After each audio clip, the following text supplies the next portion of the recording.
going on, world? It's your boy at Big Game James _36. Round two. Sometimes you gotta restart it, pull out the cartridge, put it back in, old school style.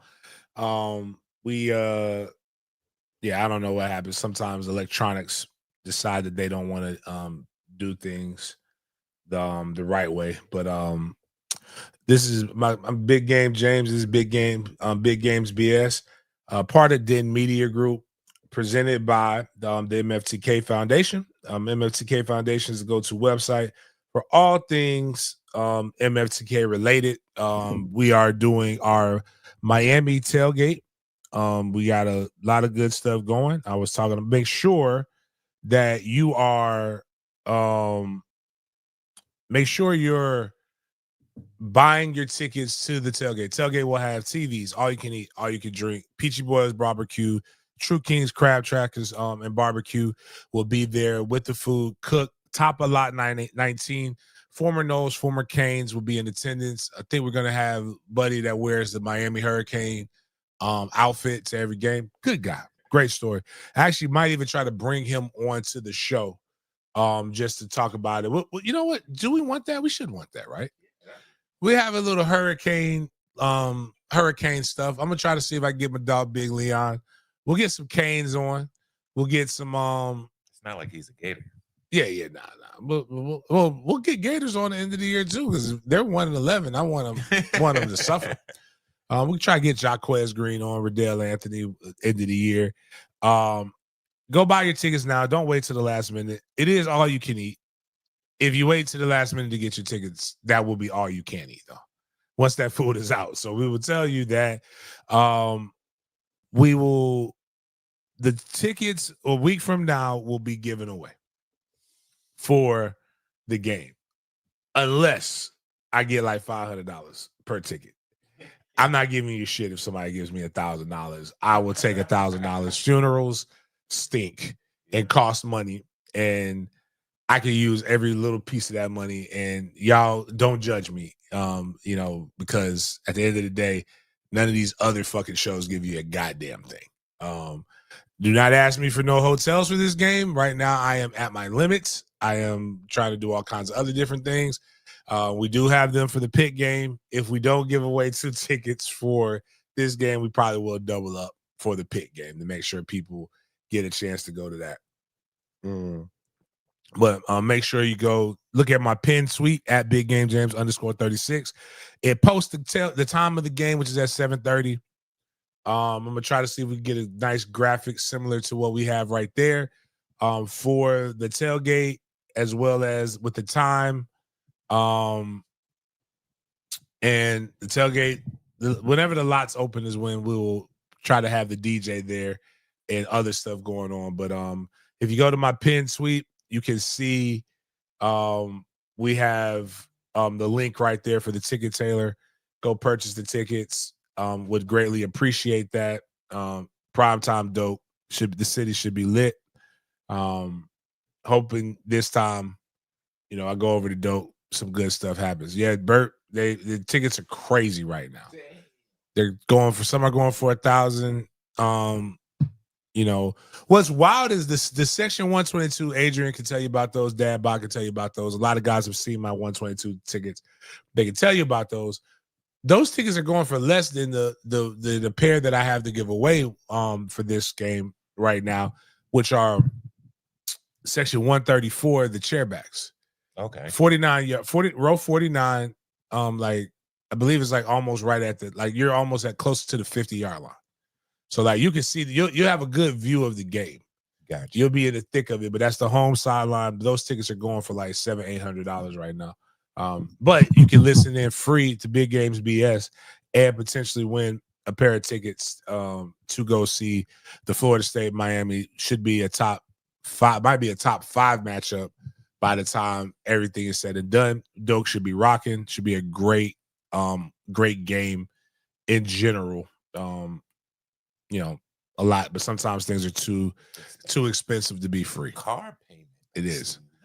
So I saw somebody put out a tweet. You can affirm these. Affirm is like one of them things you can put them basically layaway, the payment plans for tickets with a percentage. You can put the fees in there and everything. I refuse to be doing like I don't want nothing that bad. Yeah, they're gonna hike it up on you, and then do you really want to be paying layaway tickets? Like that's I don't know if that's not for a regular season matchup, but top of lot 19.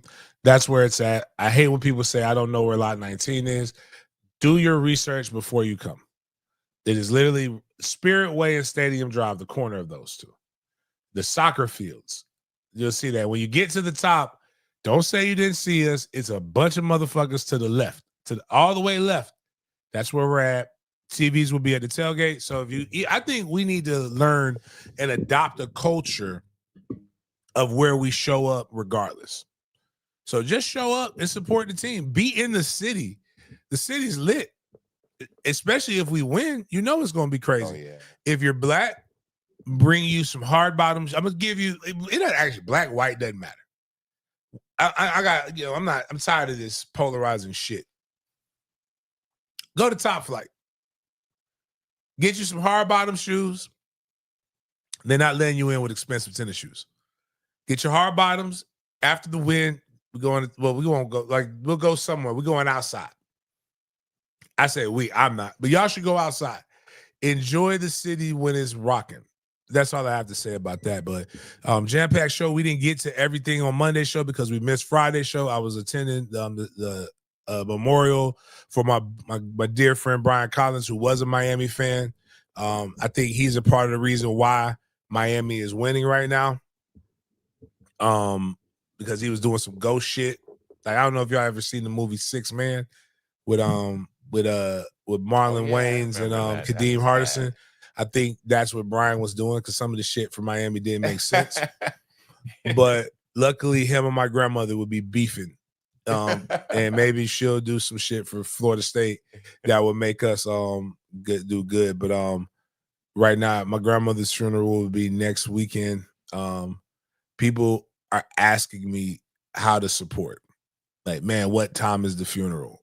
Like, don't worry about that.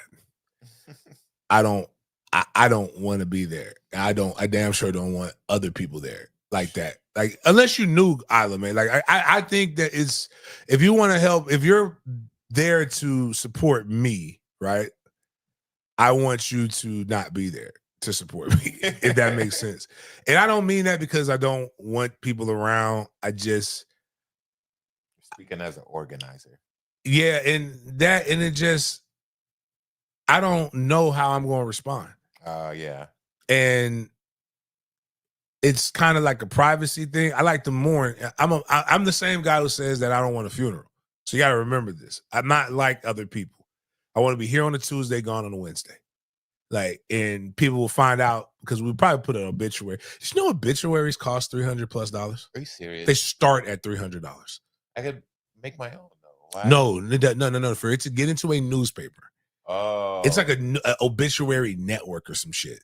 Oh, who reads the paper? I don't know, but you'd be surprised. That's how a lot of people find out people die.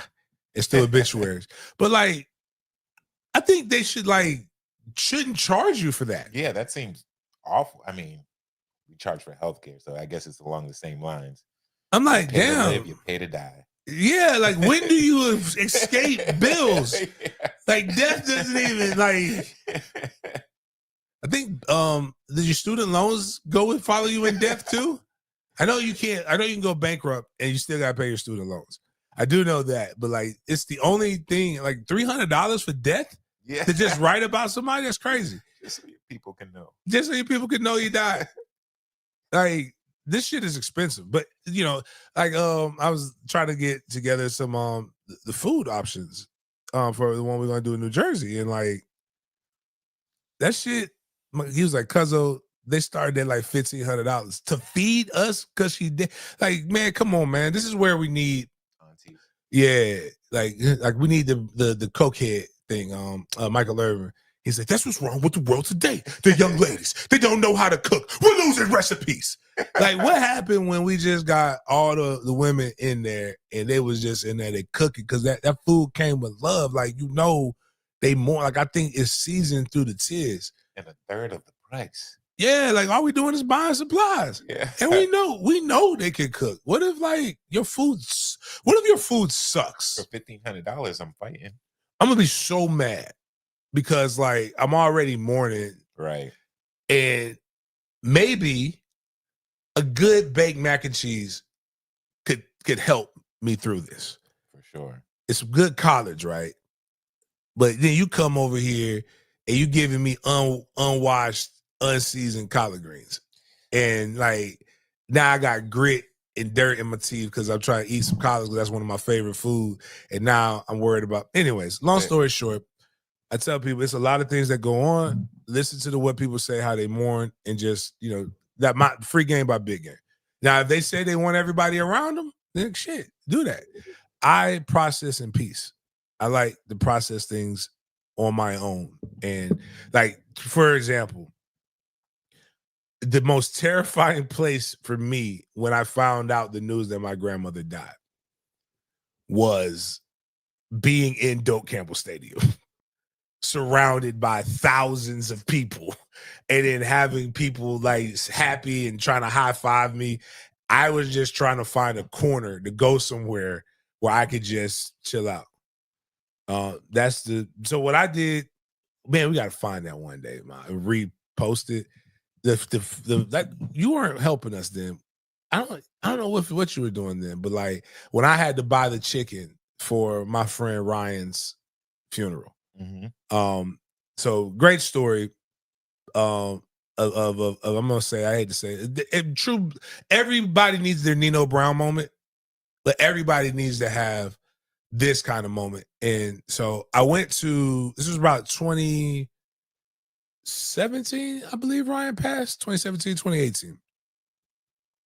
I go and Katie's distraught. I tell Katie, I'm Ryan. Keith is one of the guys who got me into coaching.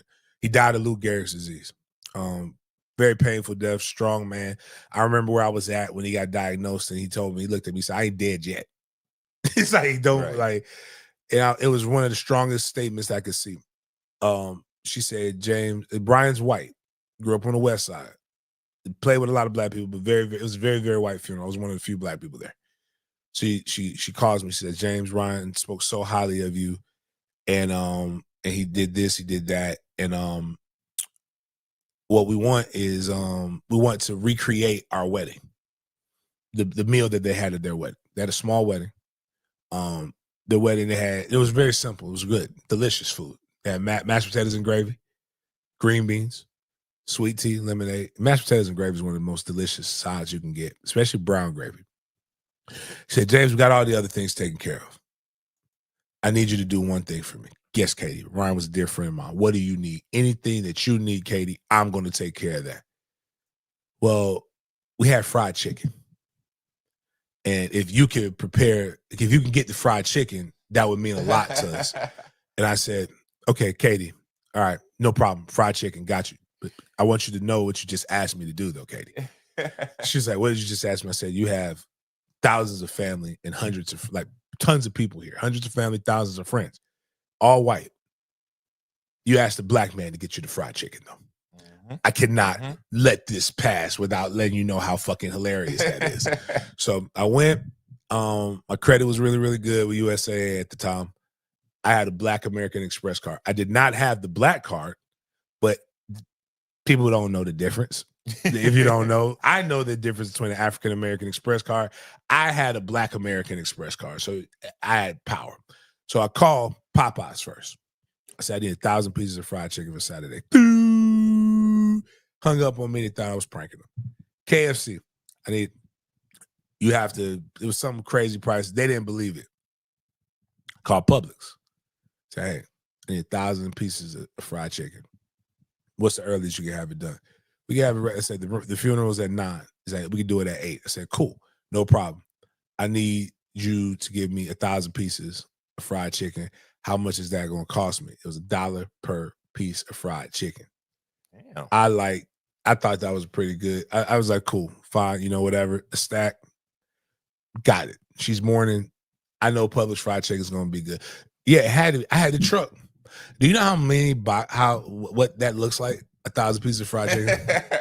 It's too deep on my truck. But I walk in and they thought it was a prank, and they're like, "Oh wow, we were," because what happens is I learned this from what's the scamming school that played a few years ago, Bishop Sycamore.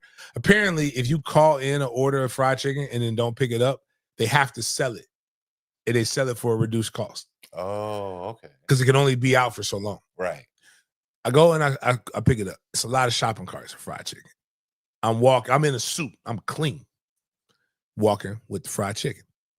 And they're like, and this white lady looks at me disgusted. I'm fulfilling every stereotype. I just needed some watermelon. I look at her. I'm like, hey, mind your business, bitch. This is for white people, but I just happen to be the conduit of this. I go there, and then the lady at the cash register looking at me like, that'd be like 1,050. Like, did you look at me like I can't afford 1,000 pieces of fried chicken? So I took the Black American Express, run it. And this is before the tap and all that other stuff. So, she had to swipe it. You couldn't go through the regular thing. You had to go to customer service because they just gave you the little ticket. And she swiped the black card, and then we went there, and I was proud. It was a proud black moment, where I had 1,000 pieces of fried chicken. And you want to know and the irony and all of that? Because I had to go to work and do the radio show. I didn't eat one piece of fried chicken. No, I didn't take a box. I should have took a box, but it feels all the way up to the bed of you. 1,000 pieces of fried chicken is a lot, but it was smelling good too, though. Like you can smell the chicken from the bed of my truck. It wafted into the cab. So it was a good thing. So, anyways, that might be the deal. I don't know there is no Publix fried chicken in Trenton, New Jersey, but we're gonna figure it out regardless. Because that's what we do. But we're gonna start our show off the way we start our show off each and every week. Each and every day with a good word of prayer. Because that's what we're gonna need. You already know what time it is, dog. Thank you, God, for another day. Thank you, God, for another day. Thank you, God. God is great. All the time. All the time.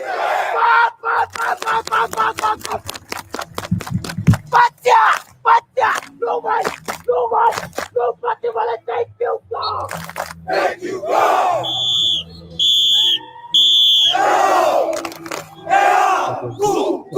Go. All right, Jaden. All right. Good morning, everybody. Welcome to a morning edition of Big Games B.S. here on Wednesday, September 24th. This is your first time here at the show. Welcome. And it's called Big Games B.S. because we bring the good, the bad, and the BS of the sports world, especially football, to your screens, eyes, and ears. Have a quick MFTK segment to kick off the show before getting into some college football talk, starting with FSU. Then we are going to move on down to talk about the ACC and also some players, specifically some college football quarterbacks and a coach. Then we're going to talk about the NFL, some posts regarding the Jaguars, some players who have been on the move and who have been in the media as of late, and recap that Monday night football game while looking at the NFL leaders in different statistical categories before getting to our Big Games BS section, where we bring the scope of the conversation outside of the typical football world. We like to start with our BS or bussing category, where we look at a food and James rates it. Then we got some other popular culture news to touch on today. But first things first, saw you posted this on your X account, James. Just give us a little insight on the MFTK 7-on-7 process. Yeah, man. Right now, we're a battle tier 1 team. So meaning we battle head to toe. What's funny is I've had more talks about partnering with people now that we are already doing our own thing And I'm like, man, these people had a chance to partner last year. So we'll see where it goes. But I had some really good meetings. But Domo, we're tier 1 Domo team. I'm not, excuse me, tier 1 battle team, meaning we get all the good, fresh swag. All of our kids will be dripped up head to toe. You notice the honey dripper design in the middle. We have the Duval. Our one of our teams will be Duval down. The other one will be just the normal. I think we'll have 3 to 4 uniform options for our guys. Those are the jerseys that our guys will be wearing. And we'll have 10U, 12U, 14U, 15U, 18U. We know we'll have 2 18U teams. We'll probably have, depending on what the demand is, we'll have as many teams as we need, as many teams as people can pay for. We require skin in the game, but you'll get weight like that. They're getting, I believe what the kids will get is a pair of gloves, a pair of cleats, warm up, t-shirt, those unis, and a book bag, all for $250. And we cover registrations, we cover the travel of the kids, we cover a lot of shit, by the way. So that's the main thing that people need to understand. We are coming to win, but we're coming to develop men, and we're going to help them with branding, marketing. The tide rises all. So we're going to make sure everybody is getting opportunity to get that. We'll have more camera people than you know what to do with. Just like it's basically, they're going to get Mandarin University treatment regardless of if they go to Mandarin University or not. Our showcase will be for middle school will be November 9th. It should be pretty good. So those kids will have their stuff earlier. They also have a little bit of time to be able to stack their bread. They don't have to pay the $250 up front. We'll let them have a payment plan. Then the high school showcase is 12/20. It's going to be a movie. We have uniforms for that. That all of the stuff will be battle. It'll be a great branding opportunity for battle. The guys should be a really, really good event. Cannot wait for it. Cannot wait for a 7-on-7 season. B5 doesn't like the honey dripper uniform. He just he likes the all black, which I'm like, I thought the kids liked the drip in the seasoning, but simple guys. So, but yes, B5 will be playing for us. Our goal is again to get MFTK set on NFL Network and on national things, but we will be hot. So again, if you would like to donate to those causes, again, this is one of the things that the MFTK Foundation will be doing from here on out. This is our active mentoring program. You can just go to the mftkfoundation.com and you can donate. The website is right there. We have Stripe. You can mail checks. You can do all kinds of different things. This shit is not cheap. I can tell you that much, but it is fun, and you will see the next generation of top athletes coming and going. So we got people excited just off of the little hints of buzz.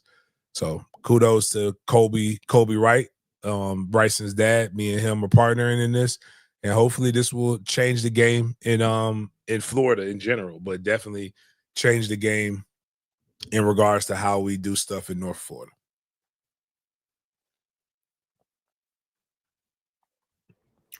Let's talk about some FSU football. So FSU football recently released their game for depth chart against Virginia. So let's take a look, browse this depth chart, and look at some notable names on this chart right here. So everything's looking pretty much the same from your offensive weapons point of view. But I just want to take a quick look at the nose tackle, James, number 55. Kevin Wynn. Kevin Wynn is listed on the depth chart, so he might get some reps, James, against Virginia. A lot of people are saying Virginia and FSU are going to have a shootout. It's going to be a shootout, but saw that you had some different sentiments online. But let's talk about Kevin Wynn first, getting some chances to see the field versus Virginia. How excited are you? Extremely excited. He was one of my favorite players in this last recruiting class. Very violent with his hands, explosive young man. Really enjoy watching him play with the physicality that the game is meant to be played with.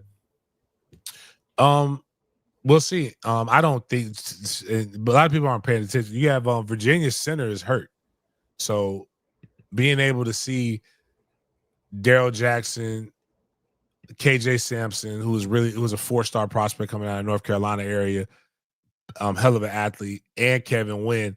Boy, that's 3 large mammals with 3 unique styles of game. So that's big. You didn't talk about Pittman coming back though, did you, Jaden? No, not yet. But I did want to ask you about Pittman coming back. What are your thoughts on him as well? I think that's how the offense works. I think you need that. Basically, that's a fullback. In Mike Norvell's offense, when we went 13-1, we went 10-3. We had somebody there that was able to act as that H back. You use Marquise Douglas more for your blocking, but Amari Williams, Landon Thomas, Randy Pittman, all guys that could go make plays. So you when you go 11 personnel, when you go 12 personnel, most people think when you go 12 personnel that you are going to negate something. Like you're going to lose some explosiveness, lose some speed because you're getting bigger, as opposed to spreading people out. But in these, you can go 13 personnel and still spin that ball because you have Amari, you have Landon, and you have Rand. You can put Amari, Pittman, and Williams all on the field at the same time and either be able to block or throw it.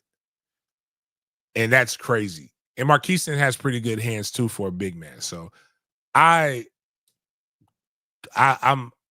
one, the plethora of weapons that Gus Malzahn is having at his disposal. Again, I don't want you can't say, Jaden, call me out. If I'm lying, I'm dying, right? Have I been pretty high on Gus the whole time? I would say 50-50. But I said Gus as a coordinator always excites me. Head coach Gus didn't. But Gus is in his bag right now, man. And gadget players is his thing. He loves that shit. But going back to the defense, I think Wynn is going to be good. I like this secondary. Like some of these guys, I need one more game before we really anoint. And truly, if Florida State is able to go undefeated, right? Not undefeated this season, but they beat Miami. Here are the guys that all those guys in bold are all going to probably be in Indianapolis. And that's when you know you have a really, really good team. It will suck for the next year, but because then your next goal would be to try to convince some of these guys to stay. Well, I think Castellanos has to stay 2 years regardless. But Sawchuk, Lucas, Pittman, Deuce, a lot of these guys are going to be able to get opportunities on offense because they have the explosive plays.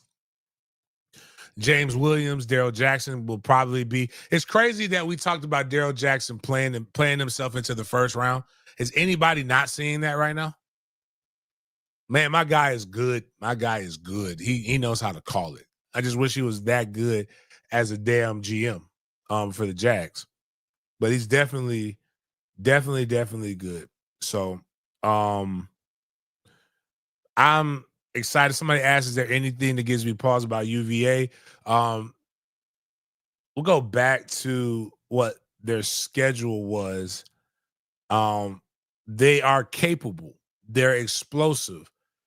Florida State is not adverse to allowing the big play to happen to them or a touchdown because they have given up points, but UVA is not more talented top to bottom than Alabama. And what's with this fucking narrative that Florida State crept up and snuck on Alabama? Do y'all not remember Alabama's first drive was, I think it was an 8-minute drive where they just drove down the field and scored on us?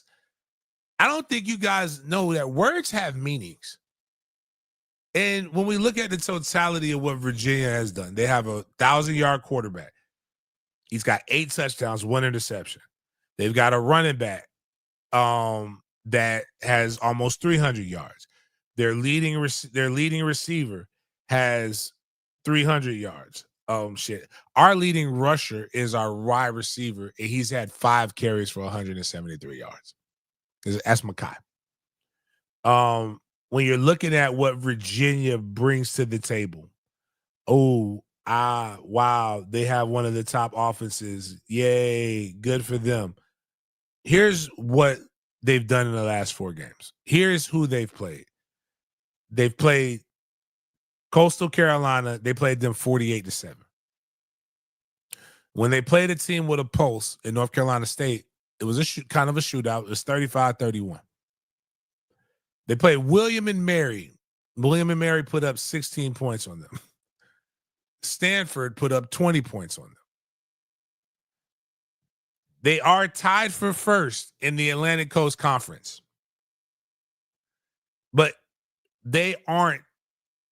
The other 2 teams, two of the teams they're tied with are Georgia Tech and Syracuse. Now, Syracuse would have scared me if they didn't lose their quarterback for the rest of the season. Georgia Tech plays a brand. Haynes King plays a brand of football that's just folkish. Like, he's going to be a legend. It's nothing great about him besides he's just one of them great ball players. Pause.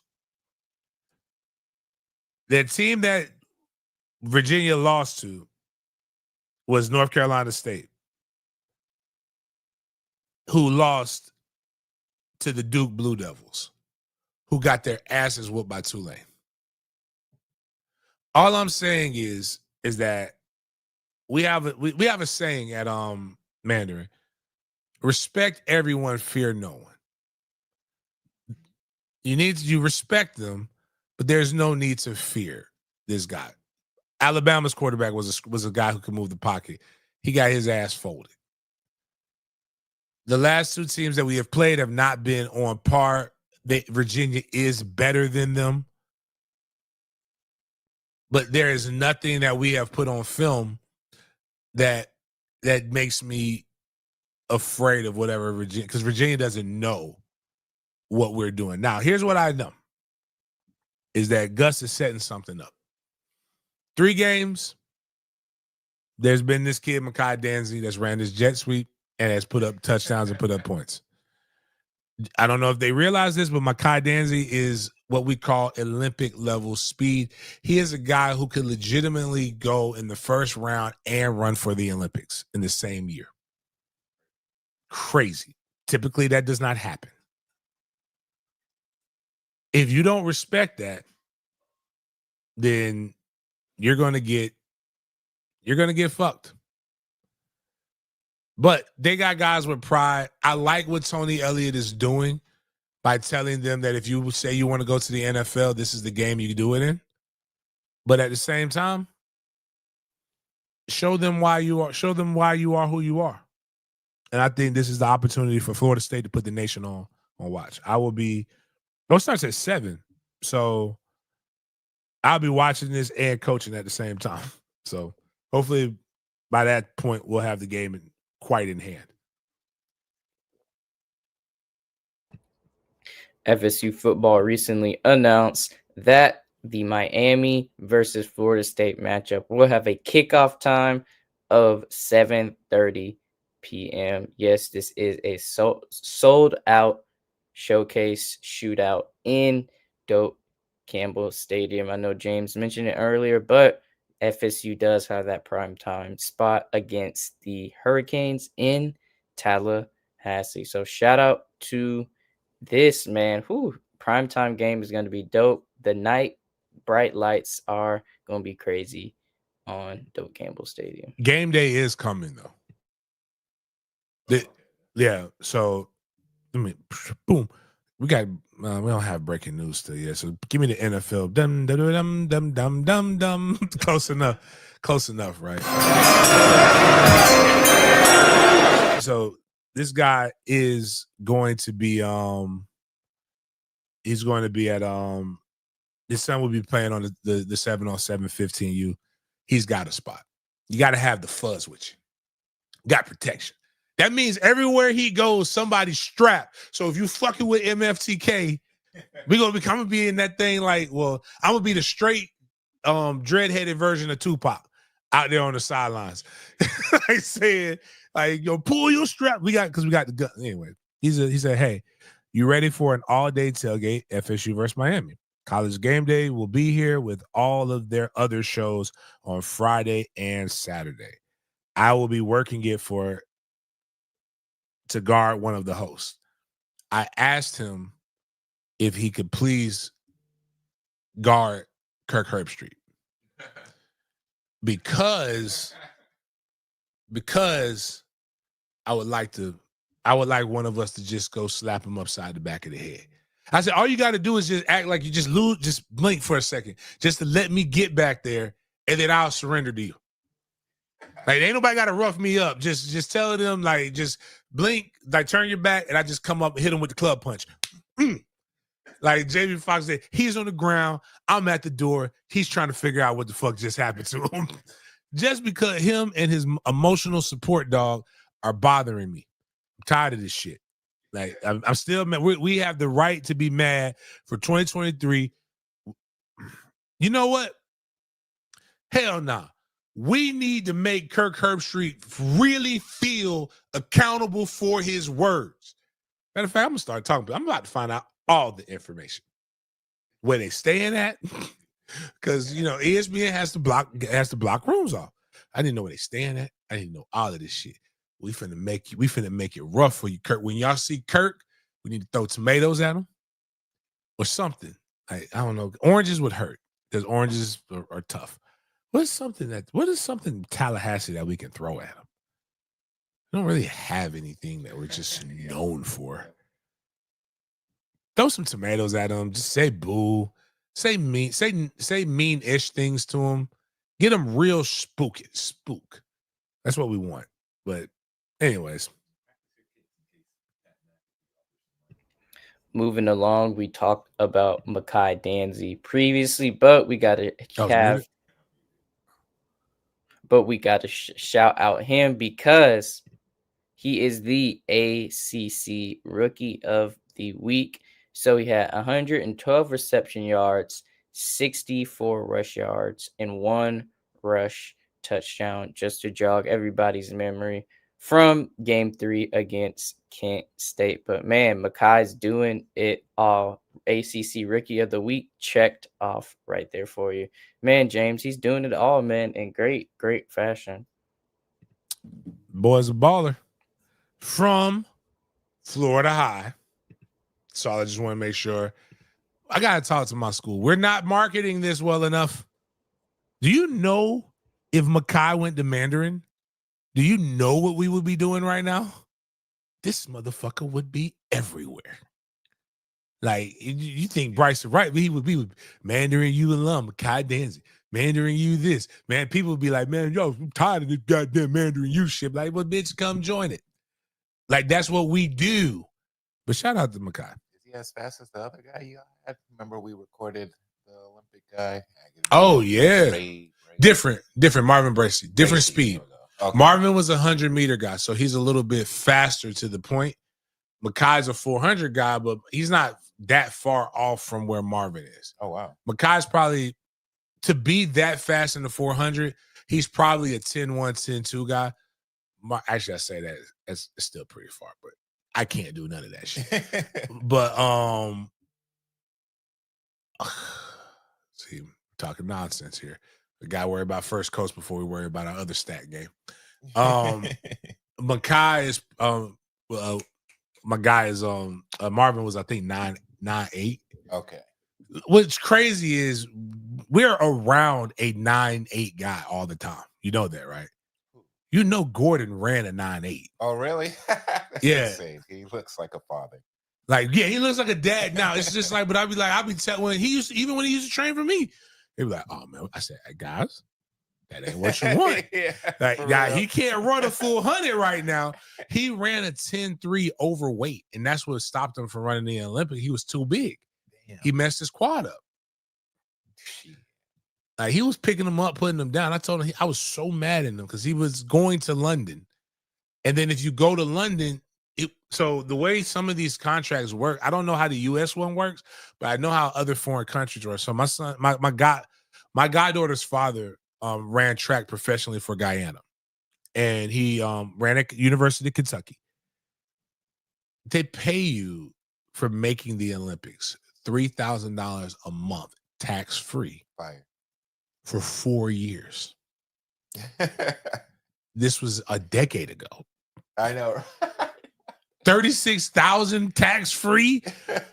You go work another job, you good. You get he had an apparel Adidas deal. He didn't get cash for it because he didn't have the times. But like, bro, I'm like, man, I'm like, we and all he had to do was just, if he would have just played, like, gone there and like even just do a D&Q, you get to go to Brazil. Right. And I was like, bro, what are we doing? Patch that shit up. Get over there. Just finish. We're going to Brazil. I was like, I want to be your trainer. I was like, we're trying to work this shit out, man. You worried about yourself. So goddamn selfish. This might have been, no, this was over 10 years ago. It's like my timeline is really thrown off right now. So I don't think either Trey was just around. I don't think Trey was alive though at this time. He would have been alive for Brazil, but I don't think he was alive for when Gordon was actively running. Oh, really? My bad too. Sorry. Funny story. Real funny story about Gordon. I had to call him. Now, my goddaughter goes to Mandarin. Sanaa, his daughter. Sanaa's beautiful, gorgeous. Real chocolate complexion. I don't like it though, because she's playing volleyball and I don't like the shorts on my goddaughter. Yeah, I like the shorts on grown women, but I don't like the shorts on my goddaughter. She's getting curvy. Put them kids in pants. Yeah. What the hell's going on? Get her a long dress. Yeah. I don't know the kid's name, so this probably helps. But this tall, I know he's a freshman. I know he came to me with fear and trembling because all of the freshmen don't know how to talk to me. Most of the kids don't know how to talk to me. They're terrified. They don't know what I'm going to say. But he comes up to me. He says, Coach, pale white boy, little pasty white boy. Coach Coleman? I'm like, yes, what? Why are you talking to me, freshman? You know Sanaa, is that your goddaughter? I said, first off, why the fuck are you asking me about my goddaughter? And why are you stuttering? And why are you so nervous to ask me about my goddaughter? I just want you to know that she's a great person. Are you trying to holler at my goddaughter? Like, no, Coach James. I'm like, no, bro. I said, bro, has nobody ever told you how to talk to a black man about his daughter or his goddaughter? You don't. I said, you don't. Yeah. I said, I know she's a good person. And it's like, and he was just like, and then my running backs was over there dying laughing. They're like, you talk to them. They told the kid, hey man, you got off kind of easy dealing with Coach Colby. He's like, you don't know what the hell Coach Coleman's going to say to you. But it was just cool. It was funny. I thought that was cute just to bring that into it. But Makai is like that. So somebody put some things in the comments of what we should throw at Kirk. I like these things. Chicken tenders. Chicken tenders is one thing. And then he doesn't deserve crab legs. I was about to say, crab legs. The crab legs. Crab legs are going for way too much money right now.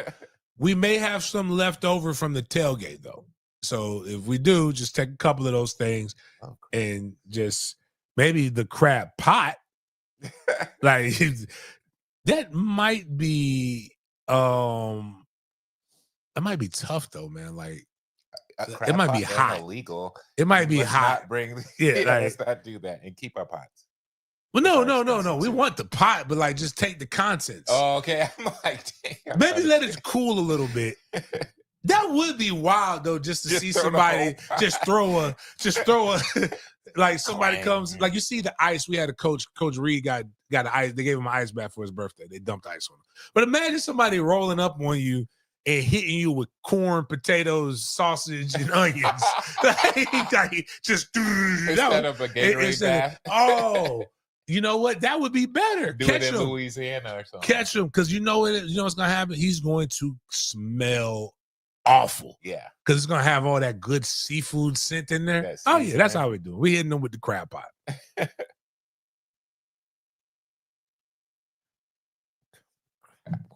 Speaking of doing their thing, let's give a huge shout out to FSU's run defense, because they're one of 4 college football teams to have not allowed a rushing touchdown in 2025. So you got FSU, Minnesota, Ohio State, and Penn State rounding out this 4-team list right here. But man, that Tony White defense has been on display, James, because this is a great stat going into your 4th game of the season.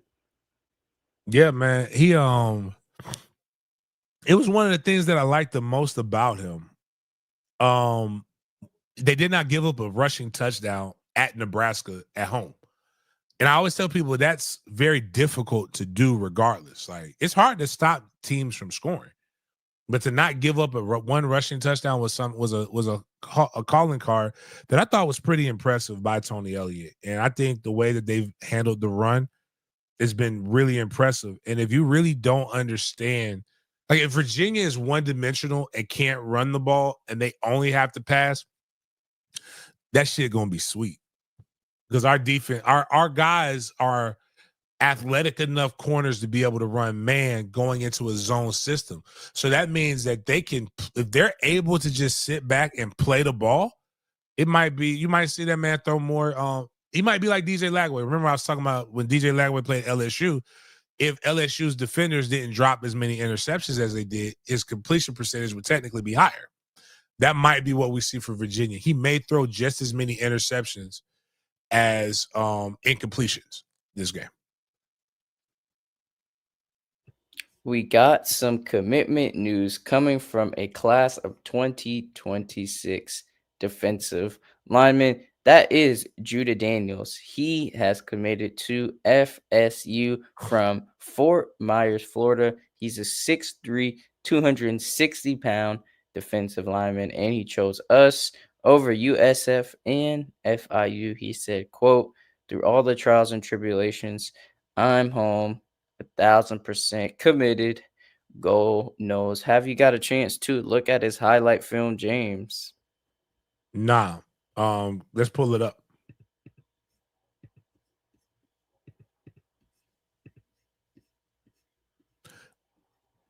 I have. Oh, he plays at Lake Wells. I have no idea where Mariner High School is, but all right. So he's a guard and he's moving over to D tackle at the request of Pot Roast, is what I have heard.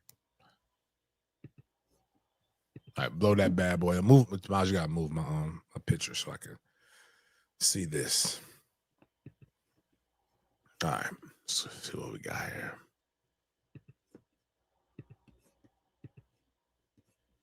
So this is him at guard. Okay. Oh, all right. That running back just bothered me by completely missing the hole. Oh, yeah, man, you asshole. Ooh. Okay.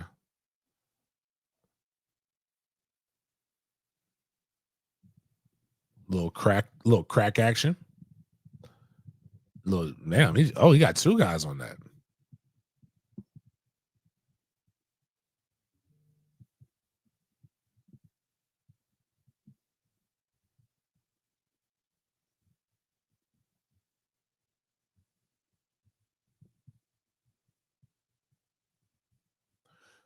Don't show things like that on your highlight film, even if you're successful, or cut the clip before we get to that.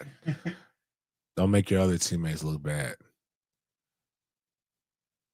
Go back. I think I looked at the wrong person. Oh, no, we're fine. Just keep playing it. Okay. Oh, he pulled. Ooh. Okay. It's a good pull.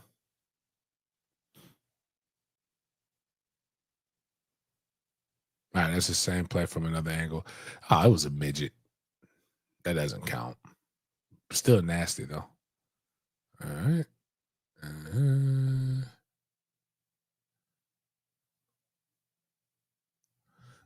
My only question is I like the nastiness, but the level of competition.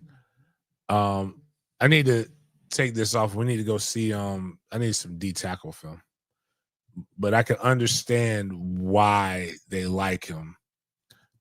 Because it does feel like he's pretty good with his hands.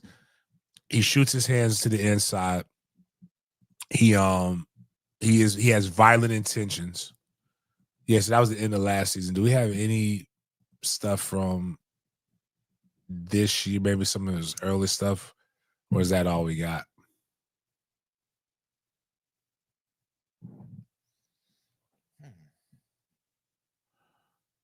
I mean, just from what the Zier twins weren't highly touted. And hell, we had good twin, bad twin combos. And right now, bad twin is better than good twin. That's a bad man. And good twin is still good. It's just bad twin is a bad man right now. So hey, you get 105 roster spots now. If you can take this kid and develop him into a D tackle, great. And if he doesn't work out, you put 20 to 30 pounds on him, and now he's an interior offensive lineman. Jimbo lived in converting D tackles into offensive linemen. The aggression that you got is there, but is this year? Okay, yeah. So the green team, he's on the other side of the. Yeah, let's see how he did against this school. They're not showing us who he is. Okay, I'm okay. I don't know. All right, there we go. Now we see him. What the hell happened? Oh, you went back to the beginning. Was that him who missed the tackle? Oh, jeez. All right. I love.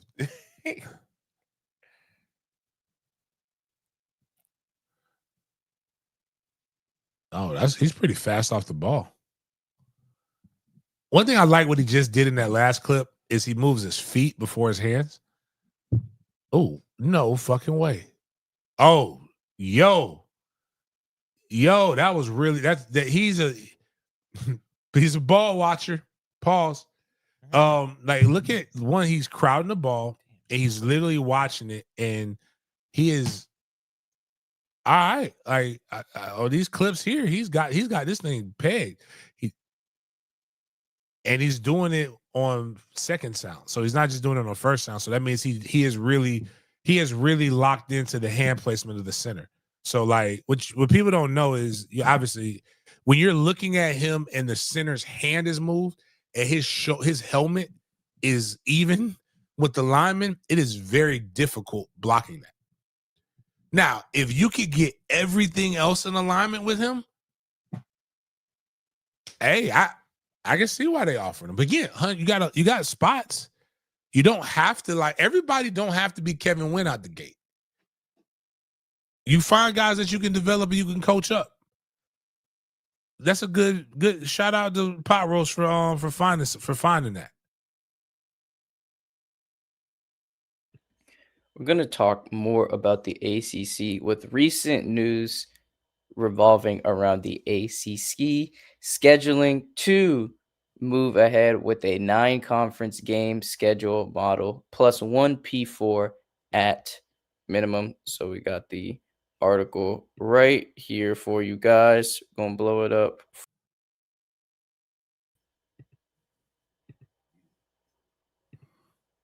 All right. So we have this statement from ACC Commissioner Jim Phillips. So we have been incredibly intentional throughout our discussions on ACC football, including the future of our conference schedule.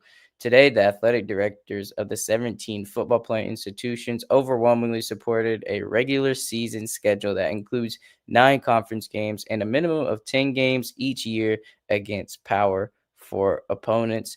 This positions the ACC as one of only 2 leagues, referring to the SEC, committed to having every team annually play a minimum of 10 games against Power 4 teams. So, James, what do you think of the ACC of Jim Phillips following suit, following Greg Sankey at the SEC with this 9-conference game plus one Power 4 opponent each year? This looks like what we do already. Explain this, like simplify this for me. All Just to make a stronger schedule for everyone. In theory, it makes it stronger. So what everybody's trying to do to get rid of the weak schedules is get rid of playing so many directional schools. So in defense of so Florida State played Kent State this year, and we played East Texas A&M, right? Two very, very weak schools. Now, what I don't like is the 9-conference games. So what that would do is, let's say we'll take Kent State out of there, and we'll put one of the weaker schools in the ACC now. Like, actually, our bottom is getting better. Like, let's say Duke. Traditionally, Duke has been one of the weaker teams, right? Right. So we got that. We have that would put us there, so you could get rid of one of those East Texas A&M or Kent State, which gives you more TV dollars, right? Because you have more ACC games to be able to be televised. Adding the non-conference team, we already do that. There's no need. Let me see what this is. Push pause. Take over, hello. Just to clarify about this for anybody having some confusion, the ACC is requiring that 9 of the games in the regular season, 9 out of the 12 would be for the conference opponent. So for the FSU fans, we played Kent State. So imagine just replacing Kent State for a Duke, for a Wake Forest, if you will. And you need to have a minimum of 10 games each year against powerful opponents. So you'll play those 9 conference games, and then you play a minimum of 1 more game against a Power 4 opponent. That doesn't necessarily have to be in your conference. Like I mentioned at the beginning of this topic right here, the ACC follow the SEC. They have expressed this same conference scheduling just for better competition within the conference, more TV dollars, since there's going to be more in-house, if you will, games with your respective conference. So this is definitely going to boost ACC's TV dollars already, even though they're pretty high as well. But yeah, this is just a new decision that's being made by the ACC for any of my ACC fans. So what what they're trying to do is the Big Ten and the SEC have gone to 9 games. So that's kind of what they're doing. They're trying to make it on par to what the P2 are doing. I'm okay with it if everything is uniform in that sense, because once they start judging for the college playoffs, that's what I'm worried about. We already play we play Florida. So we already do that. So yeah, I don't really 100% understand why I guess they're trying to make other teams do this. Also, and maybe it's because Miami, the first challenge they got is us right now, right?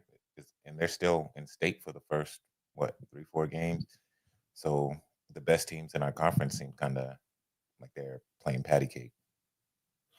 Yeah. That's like right now, like pull up Georgia Tech schedule real quick, if we don't mind. Let's just look at Georgia Tech, because I'm trying to find a loss for Georgia Tech, and the conference doesn't give a fuck about us, like because the brand is really strong. But we were talking about, like, when you look at Georgia Tech, even look at Miami scheduling, just like look at who they're playing. Colorado gives you buzz, right? But Gardner Webb, Temple, Like they don't play another ranked opponent or opponent that will even be ranked until Georgia. But even them, I give them a little bit more props because they do have a rival in a Power 2 conference. But Miami. That Miami schedule after Florida State, Miami does not play another game. Right. Syracuse lost their quarterback. Louisville, we don't know what Louisville's going to be. It's just not the same. Again, you can only play what you schedule. I'm not here to knock them or anything for that. But and also, let's just put it in perspective. Miami's bye week is this week, right? So they have a bye week to get prepared for Florida State. You know what Miami's second bye week is? After Florida State. Oh, wow. So everything on their schedule is set to win this game. They haven't had to leave the state yet. Nope. They won't leave the state until November. They play Stanford, not any good. They play SMU, which could give them trouble, but they're not as good as they were last year. Syracuse is going to be a physical team, but they play Syracuse in Miami.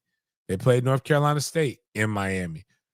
Right now, so interim head coach at Stanford, Virginia Tech with no coach. Guys really going to be ready to leave at that point. And then they play Pittsburgh. Now, it could be snowing at Pittsburgh. They're going to play a physical brand of football, but there is no real threats there. Yeah. So when you change this, and I'll even give Miami credit, they can't help the ACC schedule. Notre Dame, ACC put them on the schedule, but that's a good game. Yeah, that's not their fault. South Florida is a G5, but it was one of the better G5s. They so I mean it's like the only team that they scheduled that sucks is Bethune. Everything else was TV dollars was giving it to them. Like, you know, I can't get mad at them for the conference giving them bullshit. Gotcha.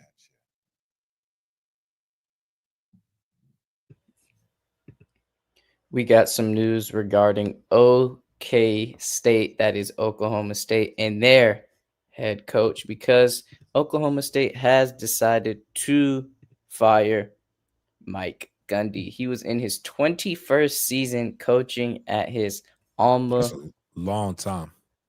Yep, he was there for 21 seasons, and yes, this was his alma mater. So let's take a look at his resume during those 21 seasons with Oklahoma State. So he had 170-90 record, 12 bowl wins, made a bowl game in 18 consecutive seasons from 06 to 2023, 8 different 10-win seasons, 2 different 12-win seasons, 10 ranked finishes, 5 top 15 finishes, and OK State was ranked in the AP top 25 in 17 consecutive seasons from 2004 to 2024. James, is Mike Gundy going to be missed? Because, man, 21 years is a long, long, long time to be at one school, especially your alma mater. I think it was probably time. The most notable that I love, I didn't get a chance to use it as much as I wanted to, but like I couldn't wait to turn 40 to be able to do that. I'm a man. I'm 40. Oh, that's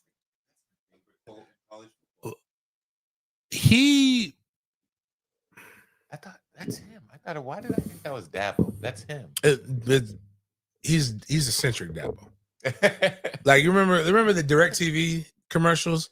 Hi, I'm such and such, and I have cable. I'm such and such with DirecTV. Yeah. That's them. And I say that because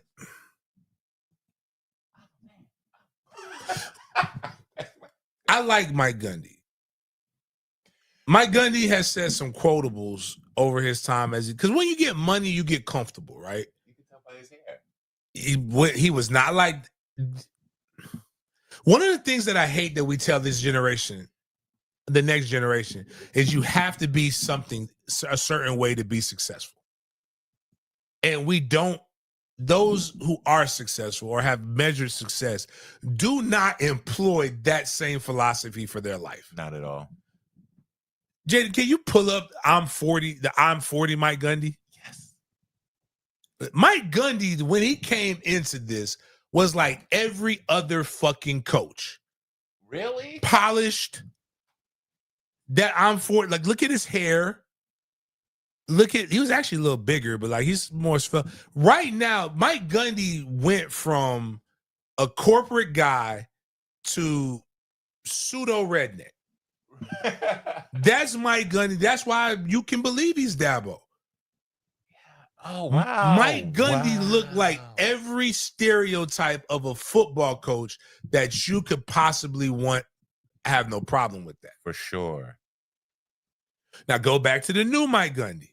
Most people in over 20 years, their hair recedes. He's going country music star. He's talking about DUI and shotgunning for Ollie Gordon. He was talking about shotgunning beers and stuff back in his day. And I like it. Yes, that FU money. That's real. But here's FU where money. you want to know why Mike Gundy hasn't been able to be as successful. He had T. Boone Pickens. He had a billionaire. Everybody's talking about all these billionaires helping schools. T. Boone Pickens was the first billionaire. He went on not outside the lines. It was Real Sports with Brian Gumbel, said, I'm going to donate as much money as it takes for us to win. I want to see us win a national championship before I die. I don't have that long. T. Boone Pickens is looking up at us right now, mad that his investment didn't go the way it needed to go. He had the success because he's in the Big 12 and he knows how to coach the Big 12. He's like Iowa's coach, Kirk Ferentz, who's been around forever. They're not going to fire him because guess what? Nobody wants to fucking coach at Iowa. Kirk Ferentz has been there longer. He was recruiting people in Tallahassee to go to Iowa when I was in fucking high school. Really? Kirk Ferentz more notably had one of the first most highest paid strength and conditioning coaches that got fired because he said some borderline racist shit. Now, you could get away with that in Iowa. You can't, like he said, if he was a coach in Florida, matter of fact, Herbs tried to hire him for the Jaguars and he had to get fired because of that, because you know what? That shit only works where there ain't a lot of people. You'll get your shit split in fucking Florida by football players talking like that. Okay. Now, I'm coming to a point. They get older, they get more comfortable, they start saying how they really feel. Which I have no problem. Say what you want as long as you're successful. Tommy Tuberville is not the same Tommy Tuberville that tried to recruit me to come to Auburn. Tommy Tuberville, the fucking politician, hates the people that he recruited. You were recruited by the devil? Yeah, he was. You know why? He knew where his bread was buttered. He was not finna come and say, well, the problem with the blacks is that they only have single parent moms. That's what I'm and all these different things that they say. Yeah. I personally believe this is America. You have the right to say whatever you want to say. That does not give you the right to work. Like Jimmy Kimmel is proof. Jimmy Kimmel said what the fuck he wanted to say. Facts. Everybody celebrated Jimmy Kimmel getting put in timeout. Jimmy Kimmel is fucking good at his job. That's why he's back. Back with more buzz. And then you know what Jimmy didn't say? Jimmy employed the 30. I'm going to make a book one day, the 36 laws. Law number 1 is don't ever fix your lips like collagen to say something where you're going to end up apologizing. Jimmy said, nah. He said, you know what? Disney's making me read a statement. I want to read this statement so I can work. If you're having problems with your Disney Plus account, you need to make sure you do like he read this. Like that's what. But I say that to say, what does this mean? What does this have to do with Mike Gundy? Mike Gundy has been making some statements that make it hard to recruit the type of football player that you need to be good. Bruce Pearl. You think it's a reason why Bruce Pearl ain't the step down? Bruce Pearl been wilding out there saying shit like he don't need like he's trying to go run an Ivy League fucking offense in the SEC. There was a time when we used to hide shit. I know Bobby. I love Bobby to death. Bobby was an old white man from Alabama. I did not need to know who Bobby was voting for in every presidential election. I knew. Yeah. Bobby was smart enough to not say that shit, but Bobby was so good to me that I don't even care. But Bobby wasn't saying that shit when he was the coach in Florida State. Yeah, you're right. These coaches do be wilding. And Bobby's wasn't even nowhere near as Tommy Tuberville's. Bobby was just like, I just want to Bobby wanted a Christian when he believes he's a Christian. I don't think he was a Christian. That's a semantics thing. But like some of the shit that they be saying, like quoting, man, he what was it's not on. It's one of them alternative, when the news networks started the alternative news networks and conservative point started coming out. He was going on the shows, he was doing these different things. Bro, you gotta go into a household of people, whether you agree with them or not. You need that demographic to play. Right. The other demographic is just talking about not supporting it. Yeah. The numbers don't. The numbers don't support what they're saying. Remember how many people said, "I'm never going to watch football again"? They took a knee. NFL ain't never been more popular. If that's how you're not watching, the owners are asking you to keep not watching, so that they can make more money. Facts. But you can't recruit. You can't recruit because of what you're saying. And like, they know recruiting is the lifeblood of college football. Right. And that's just where it comes down to. So like, I knew this was coming to an end eventually, because they're going to be, but the problem is they're not going to get any better. Oh shit, Jaden must be having some technical issues or whatever. But so while Jaden's trying to get it back together, but like, what are y'all thoughts? I mean, am I off? I'll put it like this. If I what's a very you know what? Baseball still always is and always, let's say soccer, right? I'm a soccer coach. And I say, fuck Hispanics. Jesus. That's the worst team in the world. That's not a very smart thing to do. Yeah. Said I hate beans and rice. Or if I'm a cricket guy, right? Cricket is a good sport. If y'all don't know, it's already fixed, man. Cricket's a good sport. If I go and say, just the problem with going to the Publix down the street, that's too many Indians there. Smells like curry when I walk in there, and it bothers me. I don't understand what it's talking. And why, when I press 1 for English, do I get Jafar talking to me? I pressed 1 for. Imagine like saying that, and I'm a cricket coach. I can't get the good cricket players anymore.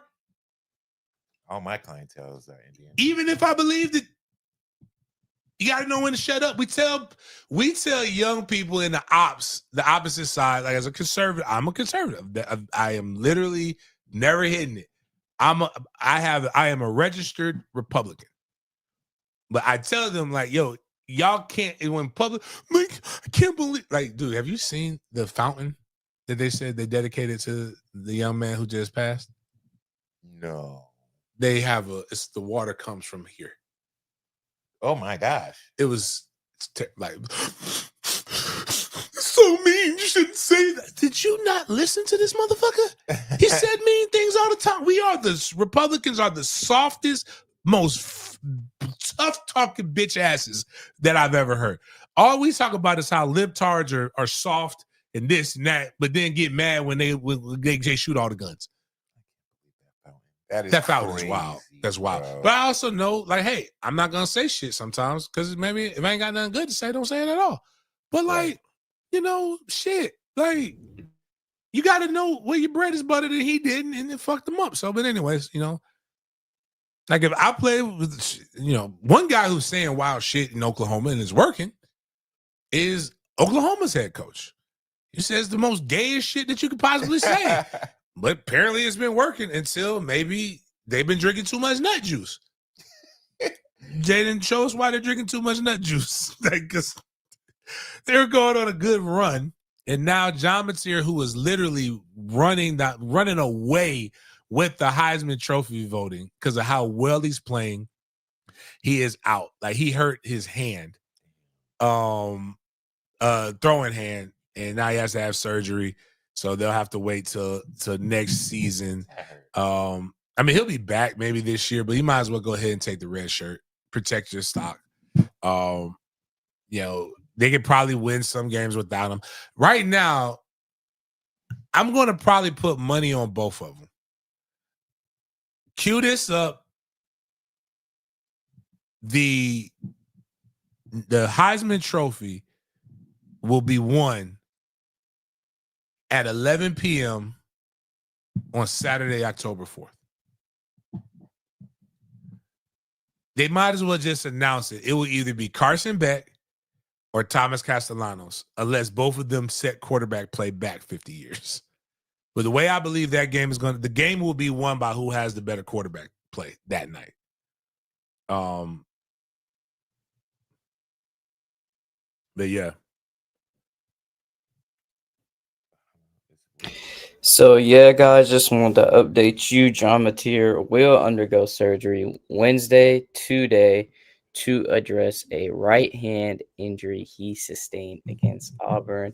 He is out indefinitely. Do not know when he is coming back. So man, that Heisman race looks like it's leaning away from Mateer. Hopefully he can recover soon. So we need to keep on keeping on with this college football segment because we got to talk about another quarterback before we get into the NFL. That is Arch Manning. So Arch is compared to his two uncles in their first 6 college starts per CBS Sports, and we have the graphic right here for you. Want to know if you guys are surprised by these numbers in the chat? Please let us know. So total yards, Arch is slightly behind his uncles right there. He's less than 100 yards away from Peyton, who leads the pack. Arch has more total TDs, has a lower completion percentage than all of them. He has the most interceptions, and they all have had a 5-1 record in their first 6 college starts. But Arch has the highest rating out of all of them. James, I'm looking at your face right now. Don't look amused with this graphic right here. He obviously leads his uncles in interceptions, and with his record, that trenches he has on Texas are very, very well. So what does this graphic really tell you? Fuck the graphic. Baba Yaga right there to the right has done the research for us. Let's see who they played. This is Peyton. Little different. Washington State, for those who don't know, had the number 2 overall pick in the same class as Peyton Manning.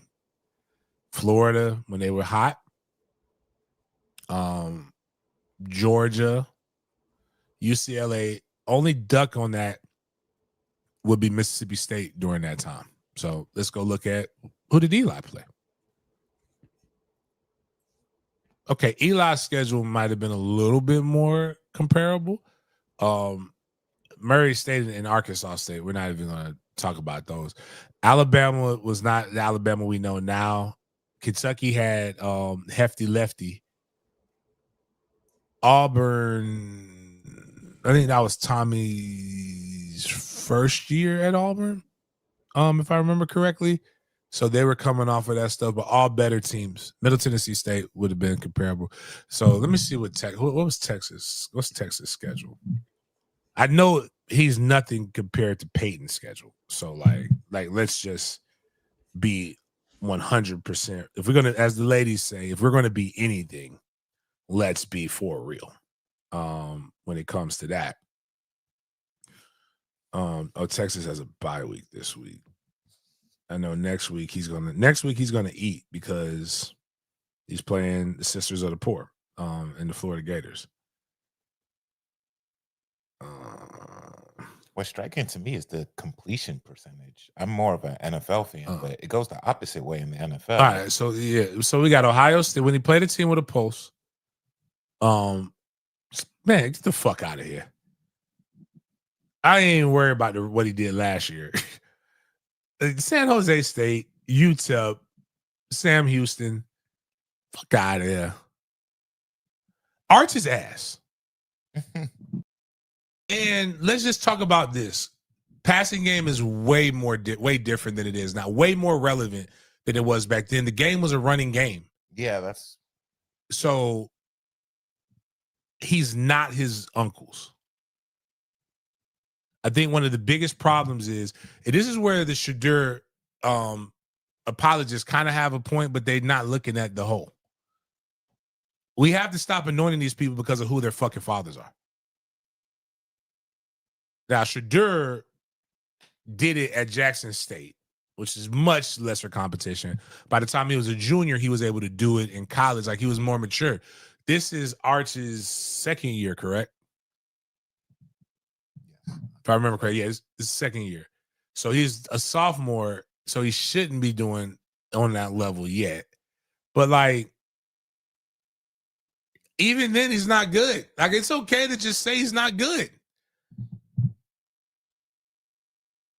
If you have a the word generational was thrown around with Arch. If I have a generational talent at quarterback and I'm playing small school ball in Louisiana, I should win. Multiple state championships. He had multiple first round exits. So, fuck. And he couldn't beat out old boy from last year, who's not any good either. And it's not like he doesn't have the talent. Peerless Price was Peyton Manning's best wide receiver. And I'm going to be honest with you, too. This is what nobody really wants to talk about because people are afraid to talk about it, but I'm not going to be afraid to talk about it because I'm going to talk about it. They good. NFL, the Manning name holds weight. But to quote Steve Spurrier, the only time Peyton Manning won in Gainesville was the Gator Bowl.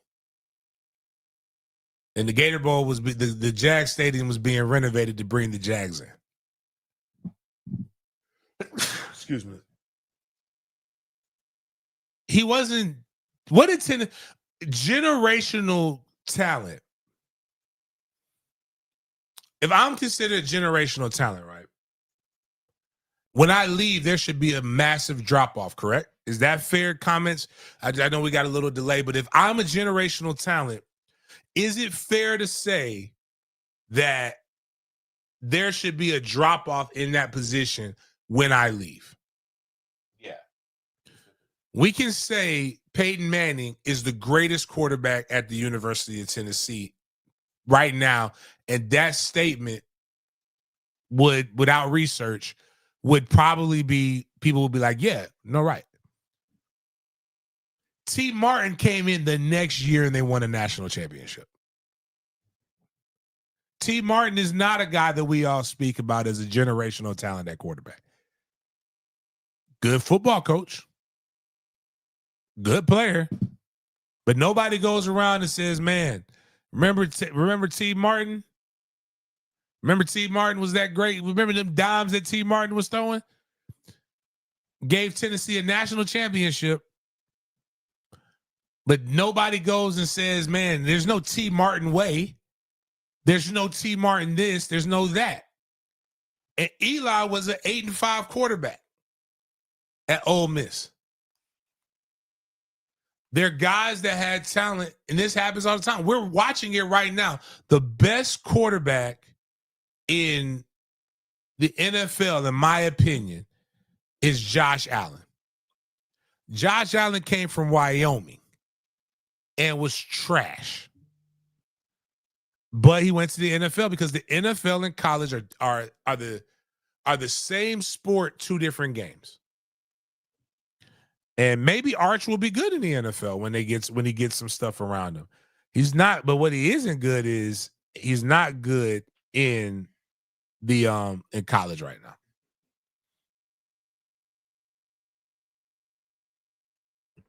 Let's move on from college to the NFL. We're gonna get through these topics. I want to hold you guys in here for too long, but we're gonna start off with the home team that is 904's team, the Jacksonville Jaguars. So let's get into some stats from the Jaguars about the Jaguars. So these are the most pressures generated by an edge duo, and the Jaguars, Hines Allen and Walker, come in second, only behind the edge duos in the Broncos. But we are actually tied with Hunter and Anderson Jr. of the Texans. Man, them boys are nasty too.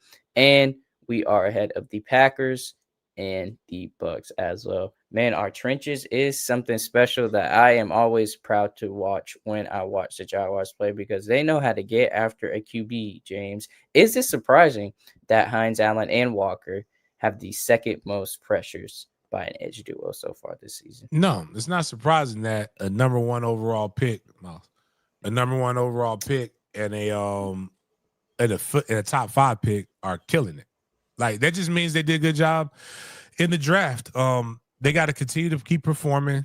Josh Hines Allen is earning this check. Trayvon is trying to continue to prove that, he wants to re-earn his check.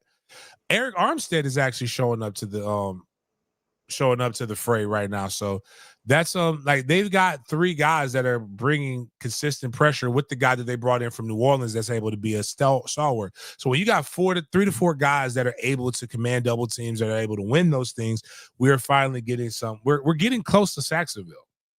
The problem is the back half of the defense isn't anywhere near as good as that defense was back in 2017. But this the front 7 might be better. You got Foyer is playing very well. Devin Lloyd is playing well. Like, you got guys that Foyer's played well his whole time he's been here. But the other guys, like Foyer, Devin has been like, do we pay Devin? Are we just don't want to pay? Like, but right now, if you get Tyson Campbell cleaning it up, if you get I can't think of number 2's name right now. Our other corner, who should be quarterback Jordan number Lewis. 1. Yeah, you said who? Jordan Lewis. Yeah, if we get Jordan Lewis, continue to, we need Tyson Campbell and Jarian Jones to really step it up. If those 2 step it up, then the Jaguars defense is really good to be able to take it to the next level. And considering the fact that they looked abysmal in the playoff and in the preseason, they looked really rough in a couple games. They have played well enough to win us. Matter of fact, one of the stats that's the craziest stat. If I told you, Jaden, the Jaguars are only 18 seconds away from being 3-0, you would say that's insane, right?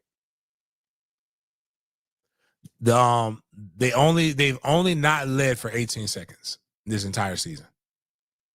So the Jags just gotta continue to the offense has to play a little bit better. But I said something that a lot of people probably went over a lot of people's heads. The key isn't to be we don't need a top 10 quarterback. We don't need a top 10 running back. We don't need a top 10 defense. We don't need a top 10, any of that. Here's what you need. In every game, I need to make sure that my quarterback play is better than the other team's quarterback play. So that means my defense needs to make that other team's quarterback look rough. My running backs need to play better than the other running backs. That means our defense needs to make the other team's running backs look rough, and vice versa. If we're winning our individual head-to-heads, like I remember Tallahassee Democrat used to do this. Every week they would preview a game, and they would go like unit by unit. Who is better? That's kind of what we need to get back to in football, and like less of this. We've made it too much of a science, and it's really not that. It's why one of our quotes, what we're going to do with the 7-on-7, it came from Kobe. Win your reps. It's all you got to do. The game is simple. Win your rep, and you're going to, if I got 11 guys winning their rep, I'm going to win. And that's where I think our guys just have to continue to get better and with things like that. So, but kudos to those guys for shining. I met Trayvon's dad on Sunday. It's a large man. But Trayvon's bigger. But like, I told him, hey man, I love being able to talk about your son great. Speaking of great, the Jaguars have accomplished a great accomplishment this point in the season. So, for the first time in Jaguars history, the Jaguars have produced 3 takeaways in 3 straight games. So, yes, you heard that correctly. First time in franchise history, the Jaguars have had 3 takeaways in 3 straight games. And we mentioned Josh Hines Allen, excuse me, being the one of the forces in the edge rushing duo with Trayvon Walker. And we're going to highlight, Josh Hines Allen some more because he leads the NFL with 18 quarterback pressures this season per Pro Football Focus. So, man, he has been putting in the work, one half of that elite edge rushing duo for the Jaguars. And shout out to the home team, man, looking great on that defensive side of the ball. Speaking of defense, James, man, the Texans have lost a defender, a Florida boy, no pun intended, but that is CJ Gardner Johnson. So our AFC rival released CJ Gardner Johnson because there was reports of locker room friction, including clashes with coaches over his role. He wanted to blitz more from the reports I heard, and criticism of teammates. I've also heard information that he didn't really fit in with the D'Amico Ryan defensive scheme, and he couldn't just fire off as quickly as he needed to execute in the game. There's been some video circulating of the catch I think Brian Thomas Jr. made in the Jags game at the end of the game. He didn't fulfill his coverage duties in that cover 0, allowing BTJ to get that 46-yard catch, which ultimately ended up leading us to a touchdown. So, James, who do you think should pick up Chauncey, man? You think he's going back to Philly? Or, man, where do you see his career going from here since If he's going to Philly, he's going for a coupon. Yep. Because he talks too much shit. I personally like Chauncey Gardner Johnson as a competitor. I know guys like Chauncey who probably the way they act has gotten them success, but they can't get out of their own way. And they mouth makes it hard to tolerate them sometimes. I made a statement I wouldn't mind him with the Jags. You can't tell me he's not better than what we currently have. I mean, but the problem is you got rid of Savage because of a locker room fit. So, but if he would shut the fuck up, he knows ball. The problem is like you see him. It's ironic now though. Like this is where we got to start retweeting and reposting our shit. Because didn't we just do a reel with him and Baker not too long ago? Yeah, they were fighting. Yeah, you got to do what's your 2 Super Bowls now? Yeah, that's right. And you're not paying your bills right now. Like again, we got to get past. Like the Super Bowl championships are a team thing, right? And as my boy Gilbert Arenas says, like one of them said, would you trade the $50 million to win a NBA championship? He said, bullshit, no, hell no. I can go buy an NBA championship ring right now. He's like, it's cash. He's just again, if Chauncey could just get out of his own way, he would be one of the premier guys. He is a fun interview. When Philly went to the first Super Bowl, I remember seeing him walking around, and it was cool. But now he's got to learn that. Even you know who would be a great example for him to follow? Jalen Ramsey. Has anybody noticed how Jalen is the older he's gotten, the less in the spotlight? Yeah. The boy got kids. He got 3 kids now, I think. And he's like, man, I ain't got time for all this shit. He's not even as sassy as he used to be. It's like he grew out of that. Like his voice is a little deeper, got a beard and shit. Like he's still good. He's not as effective as he was when he was younger, But he's learning. It's kind of like when you become an old man, you don't have to tell everybody how you'll whoop their ass no more. You just say, all right, now. All right. Who was it? Raphael Sadiq was telling not Raphael Sadiq. Ali Sadiq Okay. was telling, like, he tells all of his stories in prison. He talks about how this old man, he jumped rope for like 10 hours, like 3 hours, the entire hour that they were on the yard. All he did was just and you just seen him. He had the discipline to do that and the energy to do that. And he was in the TV. He was watching the news. Young Bull comes in there, turns to the game. We're gonna watch the game. Old man looks at him. He had his hands behind his back, walks back up to the TV. He goes back, puts his hands behind the back. Young man comes in, old man goes back. He said, "Old man, you touch this TV one more time." And he says, and he turns back to the news. He said, "I suggest you don't get up because that's what he did." And he's like, I don't know what was, but like if a man jump ropes 1,000 times, I mean, an hour means something. He said that young boy went up to that TV and the old man showed why we call it old man strength. Chauncey, it's time for you to, you are in NFL years, you are 54 years old. Be the OG at this point and stop talking shit and let them see that you can talk shit. Because I do think he's a good football player. I do think he would help the Jags. But if you got guys if your locker room is one of the most important things, chemistry is one of the most important things in team sports. But personally, I think you just got to find a way to get him to just shut the fuck up and then flourish. Because the boy is good.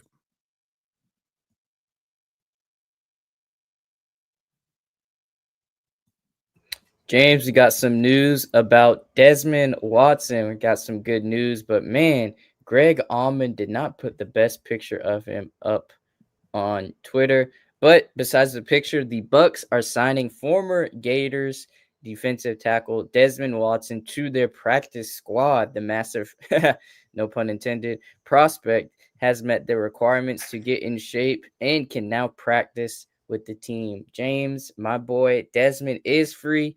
No more sad, somber videos of him on the sideline in that Tampa Bay. He made it to the practice squad. Did he lose the weight? I don't understand what the purpose of this was. Yes. All you did was waste his time. You said yes? Yes. This post said the massive prospect has met their requirements to get in shape and can now practice with the team. I'm happy for him. He's making six figures. They can maybe mold him into something. Cautionary tale, man. Just don't get over 400 pounds. I don't know what to tell people. That's not a good picture of him, though. He looked like he looked like Precious without makeup. But I hope it works out for him.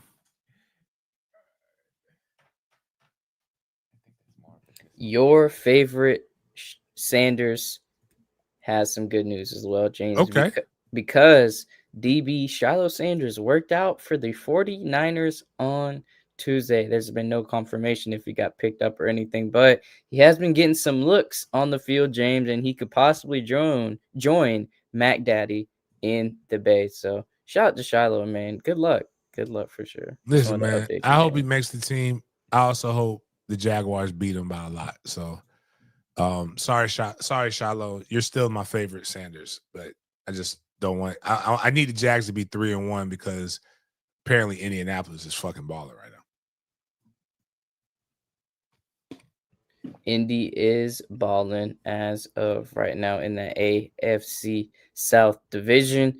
But we're going to switch divisions to talk about the New York Giants quarterback situation because they are benching Sierra's husband, a.k.a. Russell Thank Wilson, God, to bring in Jackson Dart as their starting quarterback. We know Jackson Dart was the 25th overall pick in this year's 2025 NFL draft, and he was the Giants' second pick in the draft, only behind Abdul Carter. The Giants have started this season 0-3 as well as the New York Jets. And man, the Giants are starting Jackson Dart against a really tough defense because their next game is against the Los Angeles Chargers. So he's got to go against Derwin James, Khalil Mack in his first NFL start. So some are going to say he's getting these jitters out early, but some may say he's getting an unfair shot. But James, what do you think? Because, hey, if you're the 25th pick in the draft, you got to be ready for whatever. Has anybody ever played themselves out of the Hall of Fame?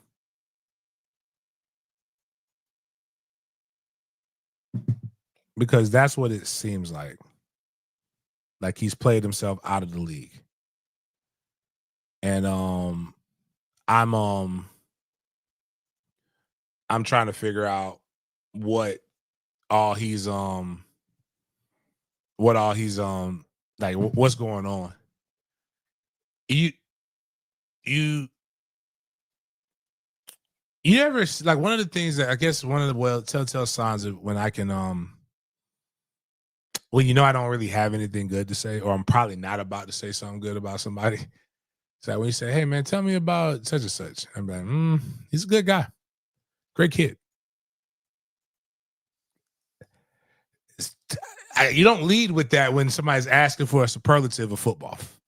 Right. Like, you ask me about one of the good kid. Oh man, Bryson's dope. Like, real man, boy, made spectacular catches. All these things.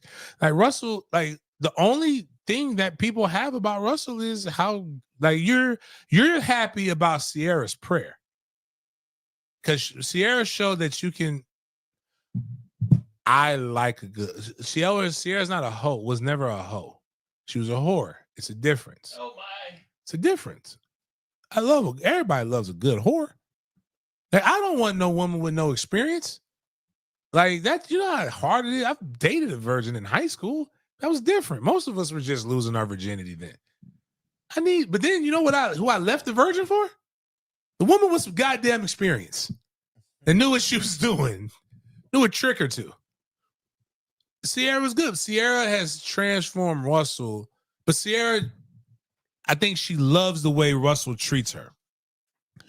She did not love Russell, or does not love Russell, because look at how Russell's turned from Carlton Banks to trying to be more resemble the guys that she's been with. But like, it's fucked up his playing career. He needs to go back to the Carlton Banks. He needs to go back to "It's not unusual to be loved by anyone." He needs to go to those hype songs. Stop listening to, "I can't leave you alone. I tried that dope boy thing, but the dope boy turned me on." Go back to being a good boy, Russell, and watch your play increase. Right now, it's just not. But I don't think Jackson Dart should be thrown into that fire. You know who I want him to start, Jaden? I think this is a trap. Get rid of my dog or give him a chance. Free Jameis. Free my dog, Jameis. We have some more news, James, regarding New York. Man, they're getting a lot of screen time. I just want to mention that I want to reiterate, both of the New York teams are down bad right now. The Jets and Giants are both 0-3. So, New York, I'm sorry to be your fan, but if you're a fan of kickers, I know you're not the biggest fan of them, James. That boy Youngway has been signed. So the Giants are signing former Falcons kicker Youngway Koo to their practice squad because James, an NIL recently faced an injury, Graham Gano. So Youngway's taking his replacement, even though he's getting signed to that practice squad. But James, I just want to touch on the kicker situation with the Falcons because the Falcons had a Youngway Koo. They switched to John Parker Romo. Romo goes 5 for 5 in his debut making headlines. The Falcons then cut Koo, and then in his second game, Romo goes 0 for 2. Man, Tail of two heads of a coin, man. Tail of two sides of a coin. It can be good one day, bad the next. And kickers, man, nobody's safe, especially Young Koo. But he's now on the team, and Romo praying he needs to not get his job taken from him. Just wanted to share that with everybody. Thought that was hilarious, man. I mean, you got to be consistent. But your one job is to kick. And when your number's called, you got to be able to do it. Again, win your reps. But I also think sometimes we get way too we get rid of people way too early. But how you come in is how you leave. And NFL is not for long. I mean, Young Ho replaced the legend too, if I remember correctly. But I tell you this, man. Again, like even with I don't want anybody to think, because my comments about Sierra could be misconstrued, right? I want to make sure that, and it makes sense that he's going to New York, because I think that Young Ho cool. I just think that, a Young Ho is cool. Young cool hoes gonna always be in demand. So just remember that. That's free game by big game. Speaking of big game, let's get into the big game that occurred on Monday Night Football between the Detroit Lions and the Baltimore Ravens. The Detroit Lions ended up beating the Ravens 38-30 in Baltimore. So let's get into this game. And the Lions fans have kept their receipts, because they've been keeping tabs on all you who had the Ravens in this game. You see Scott Van Pelt right there picking the Ravens 31-27. RC picking the Ravens 33-27. Stephen A even picked the Ravens to get in a shootout. And the Lions fans will not forget. So let's get into the box score, team stats, and some notable plays that shaped this game. Gonna share this with you all. Let's get started. So Lamar Jackson went 21 of 27, had 288 yards, an average of 10.7 yards per completion, and he had 3 touchdown passes in the air, but he got sacked 7 times. Jared Goff, 20 of 28, 202 yards, 7.2 average per completion, and 1 touchdown in the air. Not too bad, but let's talk about Sonic and Knuckles, the best running back duo in the league, because one night David Montgomery can go off for 12 carries, 151 yards, and 2 touchdowns on the ground, an average of 12.6 yards per carry. And Jahmyr Gibbs did most of the dirty work, because he had 22 carries for 67 yards, but he still had 2 touchdowns on the ground as well, averaging 3 yards per carry. Derrick Henry, man, we're going to talk about the king in a second, but he only had 12 carries for 50 yards, and he had the touchdown in the first quarter. Lamar scrambled 7 times for 35 yards, average of 5 yards per carry. Mark Andrews is trying to get his grace back with the city, because he had 2 touchdowns. He had 6 receptions for 91 yards, a great average of 50.2 yards per reception. And your boy, Amon-Ra St. Brown, had a tutty, 7 receptions, 77 yards. One of the most elite, polished, and well-rounded wide receivers you got in the game. So, James, let's take a look at Derrick Henry, because you see it right here.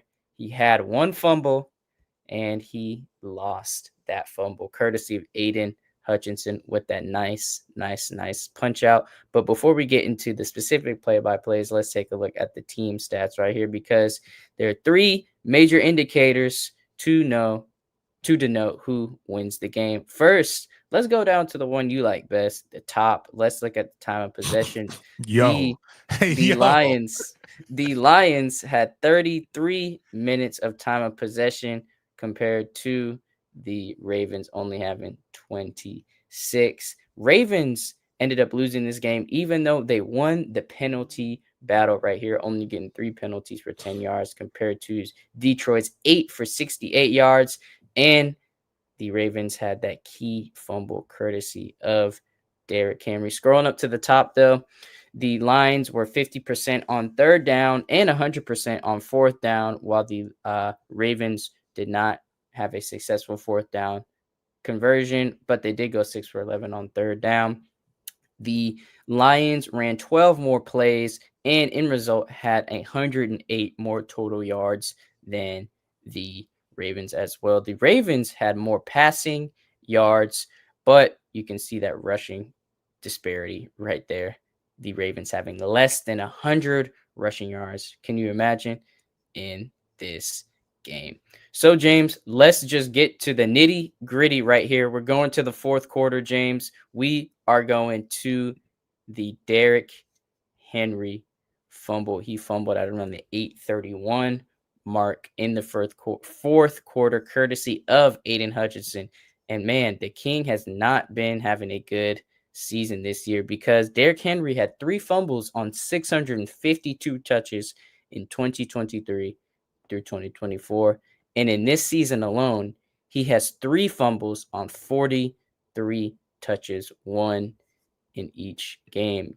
Derrick was visibly frustrated on the sideline, James. So what I'm going to ask you is Derrick Henry the one to blame for the Ravens not executing? Because when he fumbled, James, it was 28-20 for Detroit. Went down the field, got a field goal. Baltimore punted, and then Detroit ended up getting a touchdown to steal that 38-point score. Let's just put this in perspective.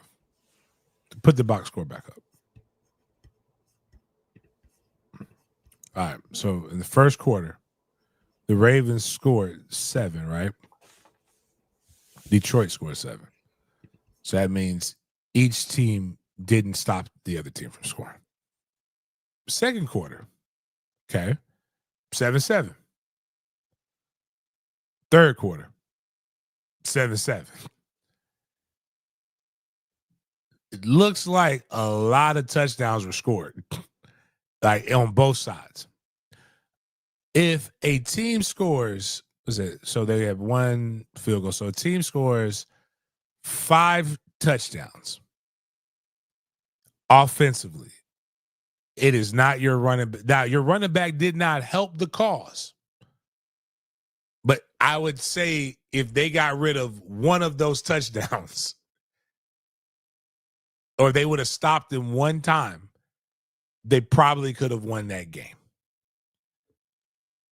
It's the two. What did you say? Was it 200 something yards of rushing for the Lions?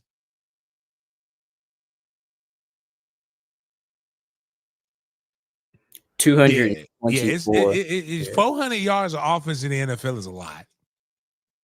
220. So to go over 1,000 yards rushing, which is still the standard of running backs, all you have to get 60 some yards, I believe, a game. So having a good NFL game is having 100 yards rushing total. You doubled that. The Ravens have invested a lot of resources in that defense to make that defense better. In fact, if I remember correctly, the front runner at the beginning of the season for Defensive Player of the Year was Hamilton, correct? Or one of the top defensive guys. The Ravens defense is not showing up. So while Derrick Henry is to blame because fumbles are controllable and his fumbles have come in the most inopportune times, your defense hasn't stopped anybody. They are now I'm going to use this phrase because they've spent a lot of money on that defense. And this may be offensive to the Ravens, but I don't really go to Baltimore that often because I actually watch The Wire and I don't like the Baltimore accents. You are as effective at stopping your defense is basically a used tampon. You're not stopping shit right now. You're just letting them, you're just bleeding your team out. Get it together, and defense wins championships.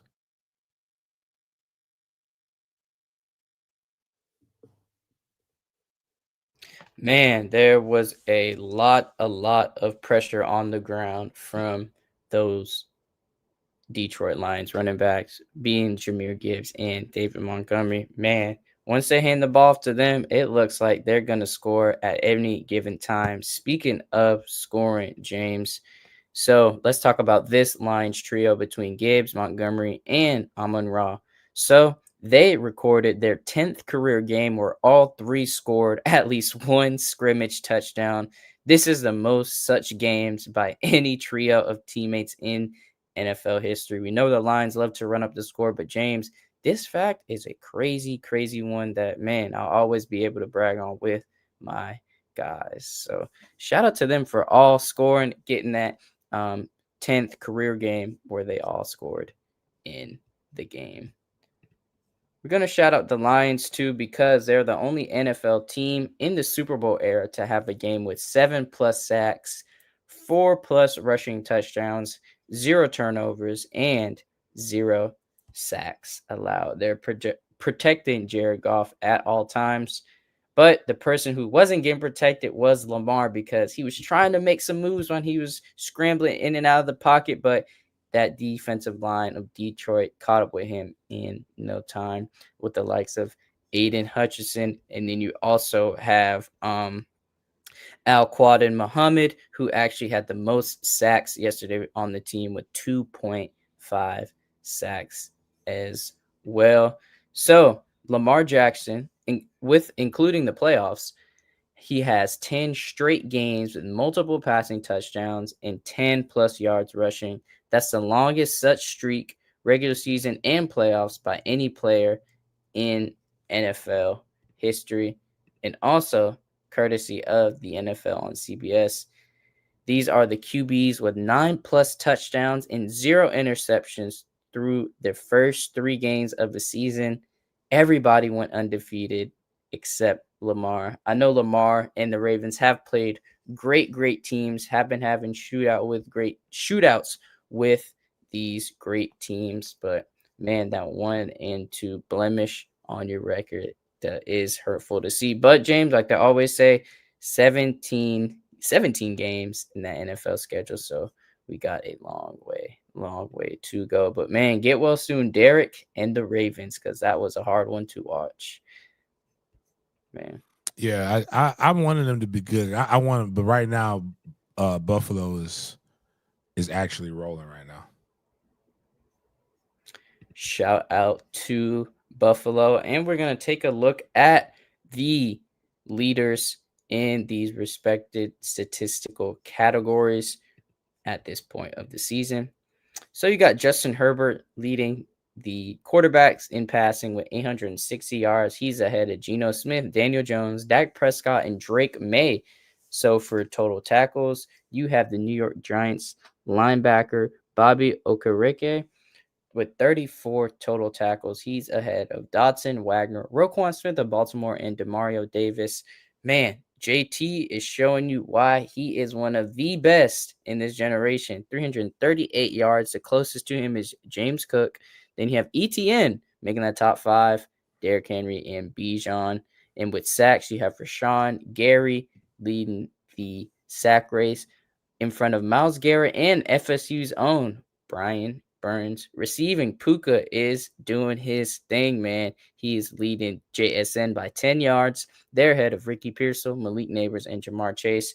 And interceptions, I know y'all see him. Jordan Lewis is tied for first place with these following players with 2 interceptions, the most in the league. So shout out to ETN, shout out to Jordan Lewis for cracking the top 5 in their respective categories, man. Hopefully everything keeps on keeping on. And we are going to move right along because we have an RIP to discuss. Any of my Auburn fans or Cincinnati Bengals fans out there, then you guys are aware of the passing of running back Rudy Johnson. So we have it right here for you guys. From 1979 to 2025, he was on the Auburn team as well, and I think he passed away by suicide, James. So, man, sad story coming out of the SEC, coming out from the AFC North, Auburn and Cincinnati Bengals organizations. But RIP and condolences to the Johnson family. Yeah. It's tough. It's one of those things where everybody's like, just communicate. You guys don't know. Like, it's so depression is a motherfucker, man. But nobody's coming to save you. You got to fight those battles. That's why I do encourage people to not just reach out to people. Encourage people. When you reach out to people, encourage. I think everybody needs to either see a shrink or at least follow a good one. I think her name is Raquel, the capacity expert on IG. She doesn't just make you feel okay about stuff. Her job is to help you become more resilient. And that's something I really, really want to do. I think that's the next step with the foundation is getting young men. And when I find someone I believe can take that woman side of it, I will have I have a woman doing it. I think I got a young lady that's doing pretty good. She actually handles the Mandarin University social media, and she's doing good. I think I'm going to bring her in to do a lot more of our social media. But conflict resolution and resiliency training are two things that are extremely missing in today's society. And I think a lot of it has to do with us not understanding what social media should be used for.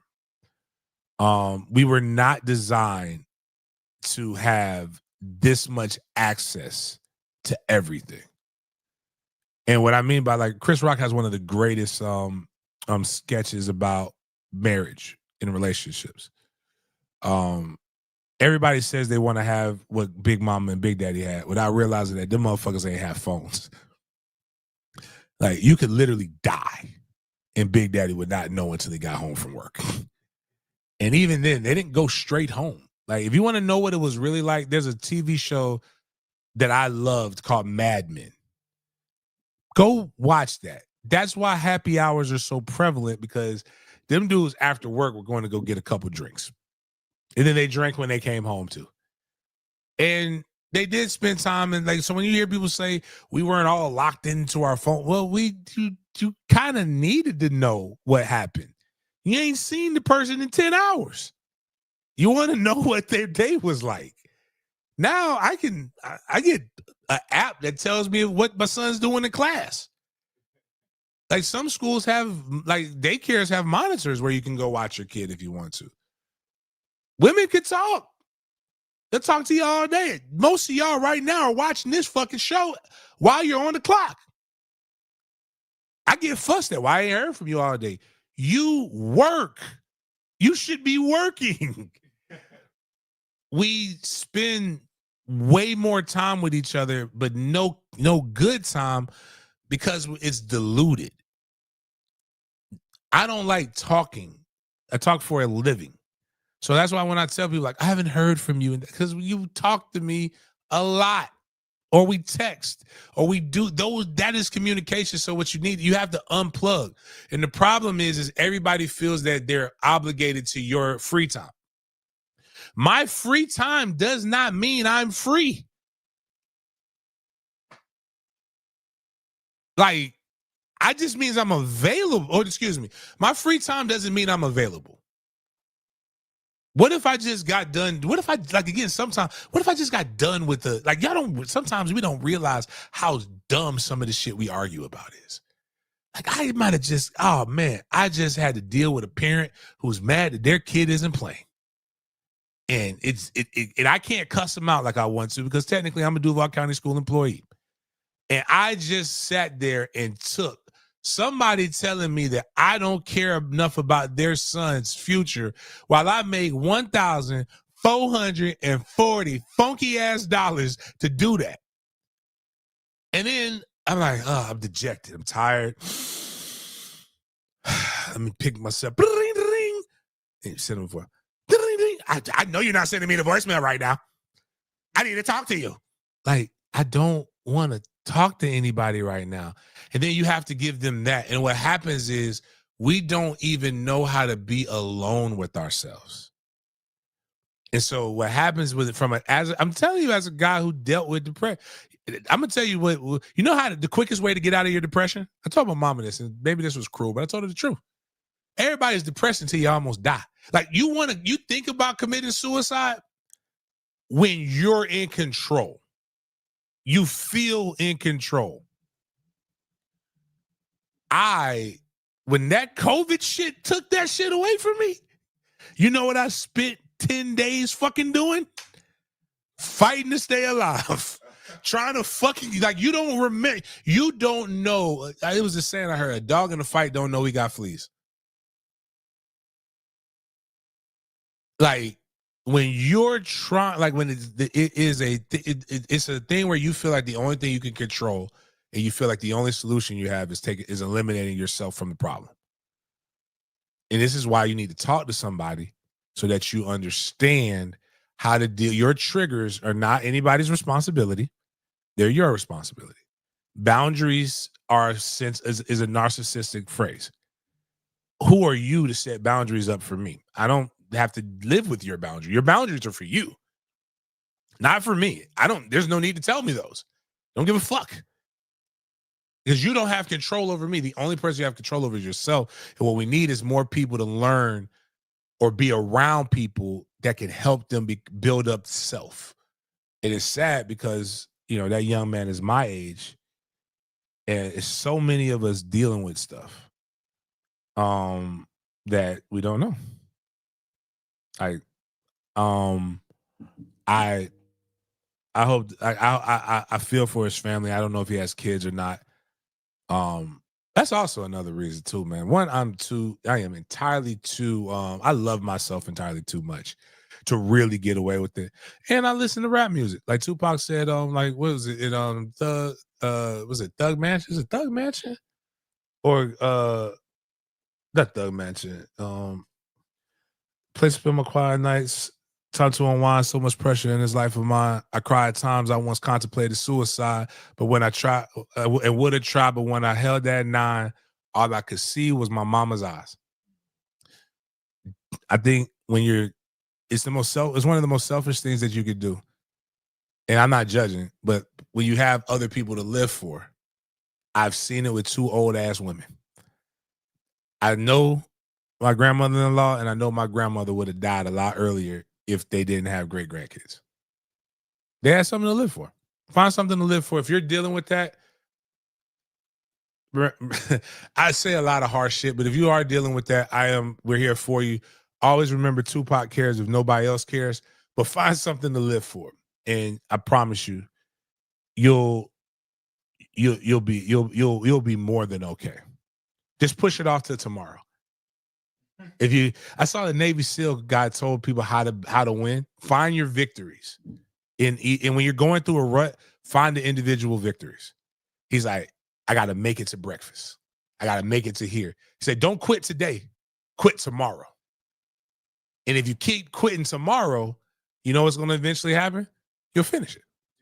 It is tough. You have to embrace the suck. There is no getting around some of the shit that we go through. There are some times, man. It was, man, one time when I had the gym, I'm talking about it is the 20th of the month. You know how hard it is? You got, and I'm $35,000 short. I got payroll. I got the next rent coming up. I have my own personal stuff that I have to deal with on top of business stuff, on top of everybody else's things. And the weight was crushing me. And I felt like I was failing people. But then I thought about it. I'm either going to get it or I'm not. Taking myself out of the situation is not going to change it. It's going to make it worse for everybody else. And at the end of the day, let's come together and figure out how we can get out of this problem. And once I started learning for that, and I also realized, man, I've only wanted to be one thing in my life, and that's a father. Everything else that I'm doing is just wilding and figuring it out as I go. Hell, I'm figuring that out as I go. I'm not the best, but I know I ain't the worst.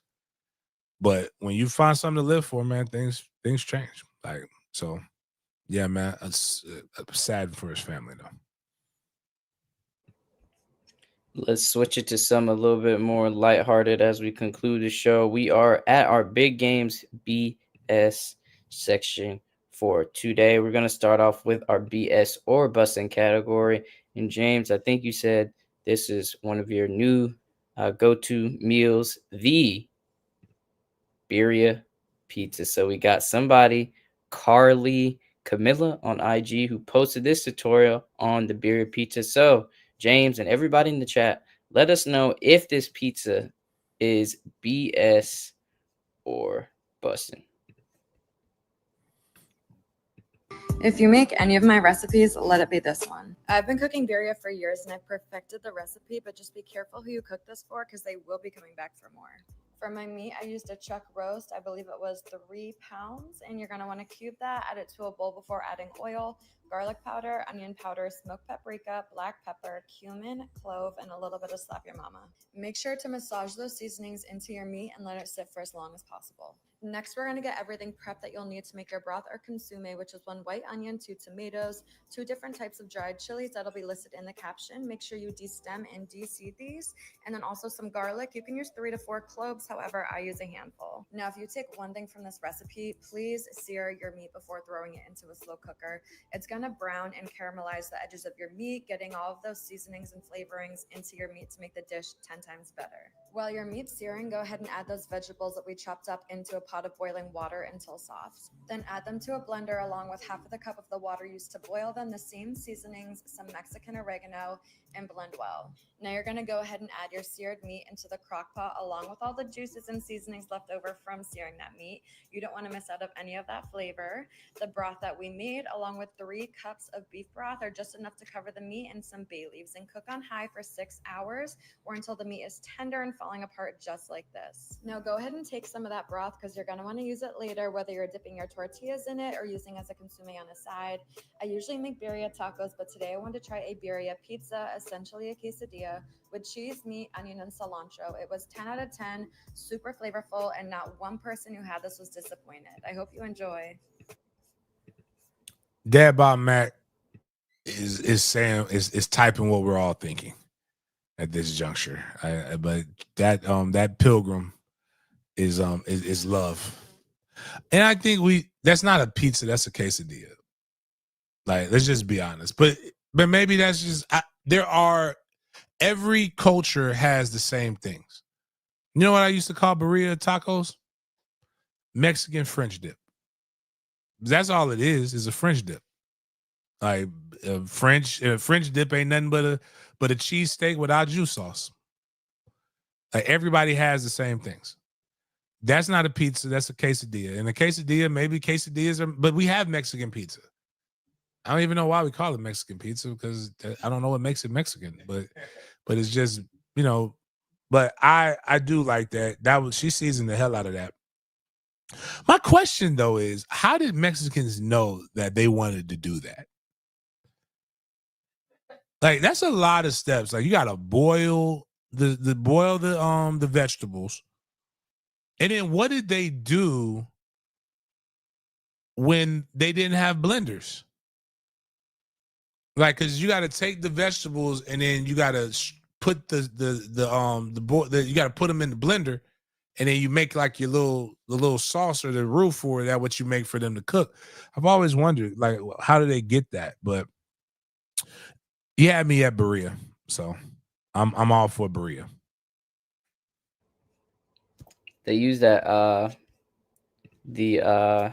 what's it called for the blender, man, it's molcajete, what Londa put in there. I don't know if I said that right. Molcajete, mortar and pestle. My bad. That's what they use instead of a blender. You've seen it before, these things. Oh, the thing that you smush things with. Okay, yeah. Damn, that seems a lot harder than the blender. Right. Oh yeah, definitely it is. Yeah, that's why they had the crazy forearms back in the day. For Makes sure. sense. I just thought it was from doing construction, but now I know why the tortas have big forearms too. Shout out to all the people who still got Immortal and Peso out there. Man, even though this section isn't about football, we got to talk about this security guard wilding on Devontae Smith's fiance. He was caught in 4K looking at the fiance. So let's see. You got that Michael Jackson sound, Miles, queued up? Because I already know what's going on. There's no video, or it's just him with the picture? No, it's a video, but I think it has sound, so I'm gonna mute the video. Okay. But you don't need the sound for this. 9 months. We're trying to think of a. Oh, they got a slow motion. He about to turn the head. Now whip it. Whip it good. Yeah. Yeah. She is banging. Oh, wait a minute. No, did he get a dap up? Did he dap somebody up in the back? Yes, he did. She is banging. Oh, she's off the hook. Yeah, I give her that, man. Baby doing it now. She doing it. But He did exactly what he was supposed to do. Like, again, I mean, what are we supposed to do? When you're in a relationship, do women expect men to become gay? As a healthy heterosexual male, if I see a pretty woman, I'm not holding this shit in no more, dog. Call me a creep. There was a young lady that works Saturday at the news station. Fucking gorgeous. Beautiful complexion. Miles, skin dark as your tank top, right? As dark as your wife beater right now. I went up to her and said, hey, your complexion is nice. I gave her a compliment. I don't know what her day was going through. Maybe she needed that compliment. I didn't want nothing else. I just wanted to know, hey, you're seeing. You see something sometimes. Like, man, he could have cramped up his neck if he didn't turn. You know how much strength he would have had to keep his head and eyes going the right direction? And I'm going to be honest with you. Jaden, blow it up again and pull it back. Pull it back real quick. Pause it. I don't give a fuck what any of you women fix your lips to say. Right. She might have wore it for herself. No. But she wore it for herself for the reactions that she's going to get from everybody. Correct. That's not passing. Well, now I don't know what passes for high school dress code, but I know that's not fingertip length shorts. She's showing thighs. She's showing kneecaps. And she's wearing things to accentuate, to make you look at that part. I'm going to tell you why. Look at them boots, them galoshes, or whatever they look like. They're not going to her ankle. They're really, really fucking high. And then you're like, wait a minute. Is her calves cold and her thighs not? I'm concerned. I don't know what's going on. So the first place I look is at her thighs. You know why? Because she's got a jacket on. So is her upper body cold? Is the only thing on her body not cold? Why isn't she, as a concerned father, why isn't she covering her thighs? Strategic. So now we're concerned. That man was concerned, and he wanted to know maybe her back. Are her hamstrings cold? What do we need to do to save her? That's all that man was thinking about. But I'll say this: you gotta know, gotta be able to look peripheral. This is what makes former athletes good. We can boom. I could, but he probably synced it at the peripheral and was like, and I don't even know if she got, because she ain't got a grown woman weight yet. She's pretty though. Doesn't have a grown woman weight on, so she could be slim thick. We don't know. I don't know if she got a basketball back there. I don't care how progressive we get. Y'all ain't gonna clown me for liking women. That's what I'm just saying. Trick me into that one. You're not. I'm just like, women want to say, oh, if a man has to be with multiple women, then he might be gay. What? The idea of being heterosexual. You see how they be trying to trick you? They trying to trick you. Like, I'm like, it's not going to work. No, this is natural. This is all me. I'm an American boy. But I would ask her respectfully, if I was Devontae Smith, hey, baby, I know you look good. We all know you look good. You look good in sweats. But you better than me. I'd be like, what you doing? I don't want to fuck that man up for doing what comes natural to him. So can you please help keep me out of jail by, you ain't got to cover your whole quad, just a little bit of it. Show some kneecap. That's all I'm asking. The style is meant as if they're not wearing pants. It's kind of given that. That's what we're That's thinking. what it's The first thing supposed you to think. give And off. who doesn't love a woman without pants? Yeah. Exactly. I think one of the things that we've lost in this, whatever the fuck we're trying to do in this world, is that women gonna be women, men gonna be men. If I even me, I don't think Idris is handsome to me. I don't want him, but I recognize that a lot of women talk about Idris Elba. Right. So if my girl says Idris Elba's fine, how am I gonna get mad about Idris Elba? Like, right. It happens. I see a guy like, that's a handsome dude, man. Kudos to you, brother. You're looking good. Hey, all this, like, if she gonna leave you, she gonna leave you. You got, but I do ask. The only thing I say is like, hey, help me not fight niggas. Yeah. That's all I want. That's all I'm asking. Like, but she's where she's at. She's safe. It's a better environment than her going to the club with her girlfriends. Yeah. I suppose. Gingerverse came right in like, man, what the fuck y'all doing? Why the fine chicks is up here? Where the fine? Like, it's like in Snowfall. It's supposed to be titties. Where the bitches? The titties. Where the titties and shit? That's me again, dog. I would be, again, if my boys are good enough to go Power 5 for Power 4 in football, bro. If we don't have bitches on the boat, my son's not going there. Yeah. Like, what do you think? That I'm offended. I don't care if they got girlfriends. Don't care what's going on. Better be some bitches on the boat, because I'm raising healthy heterosexual males, and don't put us in no gay environments. Nothing wrong with being gay, because I don't think gay is a disability. I'm an ally. I love lesbians, but let's just make sure we recognize that. But man, she bad. Mm-hmm. Yes, Lord.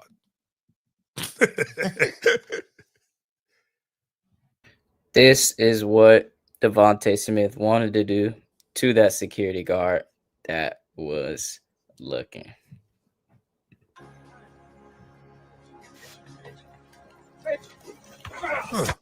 Oh, love it. Damn, bruh. Yo, I mean, it's a good job. It's good. I mean, it's solid tackle, man. Textbook. Step on toes, 6-inch punch, violence. It's really good. Kudos to that security guard. Cardio, though. These guys are not in shape.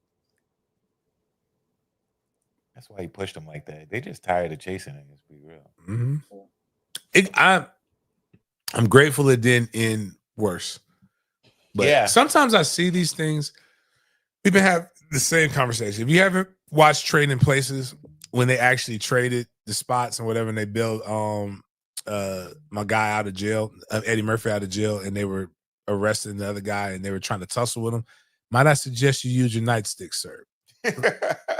Might I suggest you use, or this would have been one of the perfect things. Nothing beats a Jet2 holiday.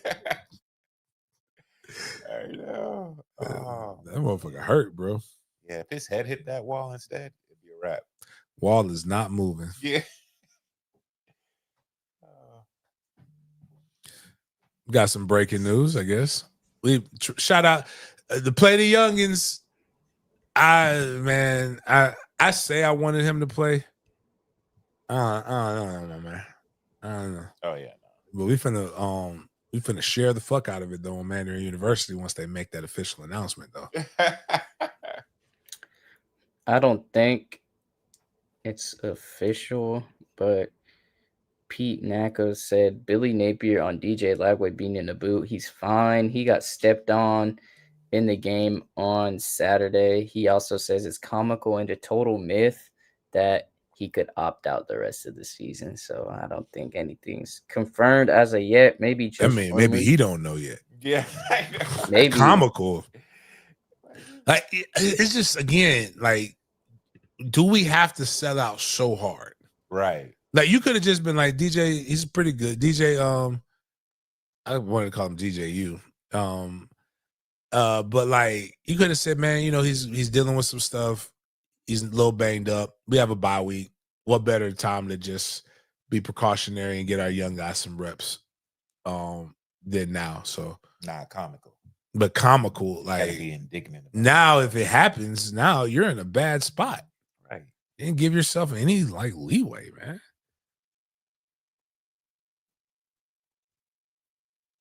We got one more news topic to touch on before we conclude our show. And for any of my Auburn basketball fans out there, you probably heard that Bruce Pearl is expected to retire as the head coach of Auburn. But good news, y'all. His son Steven is expected to be the head coach for the upcoming season. So, man, Pearl been pretty successful. Got some guys drafted. Had some successful tournament games in March Madness, but he's decided to hang it up and pass the baton to his seed. So yeah. Interesting.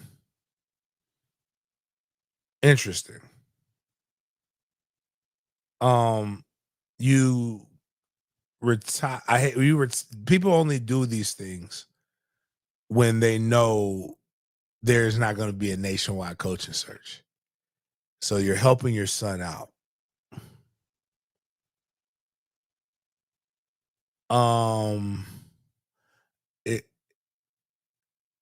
It's ironic.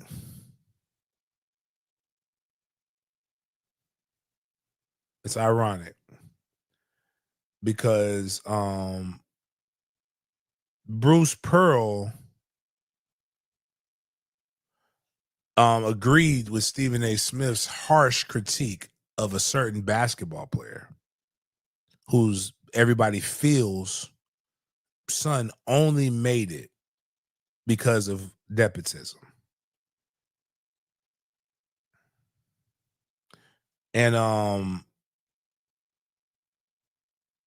he again, this is Bruce Pearl's a terrible person, man. I just don't give a fuck about Bruce Pearl. It's bad when LeBron, he hates nepotism when LeBron does it, but he practices it for his son. This world is crazy, man. And this is going to be a guy that people are going to want me to say nice stuff about. And if you don't have anything nice to say, don't say it at all or whatever. And no, that's not at all. Like, you know, you say what you feel and be able to stand on what you feel. And one of my pet peeves is motherfuckers just don't stand on business. If you hate nepotism, hate nepotism. But you clearly don't hate nepotism. You hate when nepotism works and you understand privilege. This is a problem with all of it. You talk to people as if we're stupid and we don't know what the world lives in. And just because you don't participate in it doesn't mean that it's not there. It just means you're dumb enough that you're too stupid to participate in it. And as a guy who loves to say, I guess I'm counter or whatever, I have white privilege exists, and I have absolutely no problem with white privilege. There are all kinds of different privileges that exist on this planet. I tell my sons all the time, you're going to have privileges that other people, white, black, doesn't matter, won't have. And the reason why it's called a privilege is you didn't do shit to earn it. I did everything to earn that for you, for that opportunity. And you would be a fool not to take the leg up and prove that you deserve to be there and move the game forward so that my grandkids can deal with privilege. There's a saying in military that if the battlefield is even, you did a shitty job of preparing the battlefield. Bruce Pearl is privilege and nepotism in that. And what I'm going to tell you is that's Bruce Pearl being a good fucking father. It's what you're supposed to fucking do as a dad. LeBron James is doing what you're supposed to do as a fucking dad. The problem is for the majority, we have never seen it been done on that level like this. Because if you're a father and you can guarantee your child an opportunity to earn a living without you and you don't take it, you're a shit father. So I'm sorry. Privilege, nepotism exists in every aspect of society. That's why you're great. What's the point of having muscles if you don't flex? But Bruce Pearl is what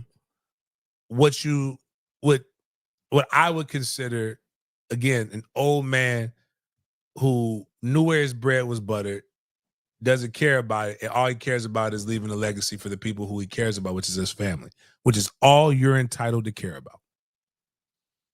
But I just always find it odd that people don't ever want to call people. We make excuses for people that we like or that we feel are on the same side as us. Bruce Pearl is not on the same side as me. I don't give a fuck about Bruce Pearl. I think Bruce Pearl was a really good basketball coach. I will never take that away from him. He is a good basketball coach. But he has proven to be a shitty person.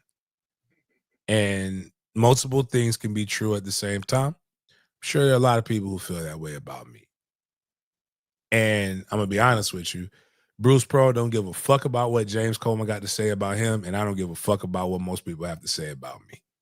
But I call a spade a spade. But I know this. I don't see him opening up anything for anybody. But yeah. So outside of that, I ain't nothing else for you, man. You know, I mean, was that the last thing? Yeah. Yeah. So outside of that,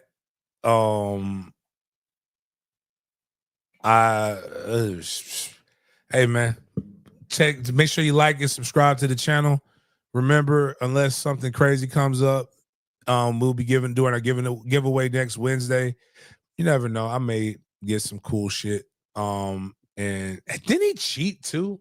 When he at Tennessee, it got unceremoniously booted because he was cheating and shit. It's always the shitty motherfuckers that always got the most to say. My bad. I'm sorry. I just went down that other rabbit hole. But remember Friday. We got fucking Friday coming up. STD Friday, as my guy Ramon calls it affectionately. We're also streaming the game. I appreciate everybody who checked out that ass whooping we took by IMG. I need that many people on the stream, if not more. Please make it destination viewing. Just like it, put it on your thing. Make sure you take it, watch it. I need that to grow. That's going to be something really, really cool that we're going to continue to add to this show. Different things. Please go check out Trey's take. My son did a really, really good job. It was I think it was 20 minutes. Like, so even if you just go to the channel, just push on it, get his likes, get his views up, so we can, when we negotiate his contract next year, he can get a little bit more than $10 a show. He said some really, really good things. He's trying to get encouraged to continue to do the stuff and get better at his craft. Check out Mandarin University, all of those different things, man. Really appreciate everybody for chopping it up with me, and we will see you guys next time.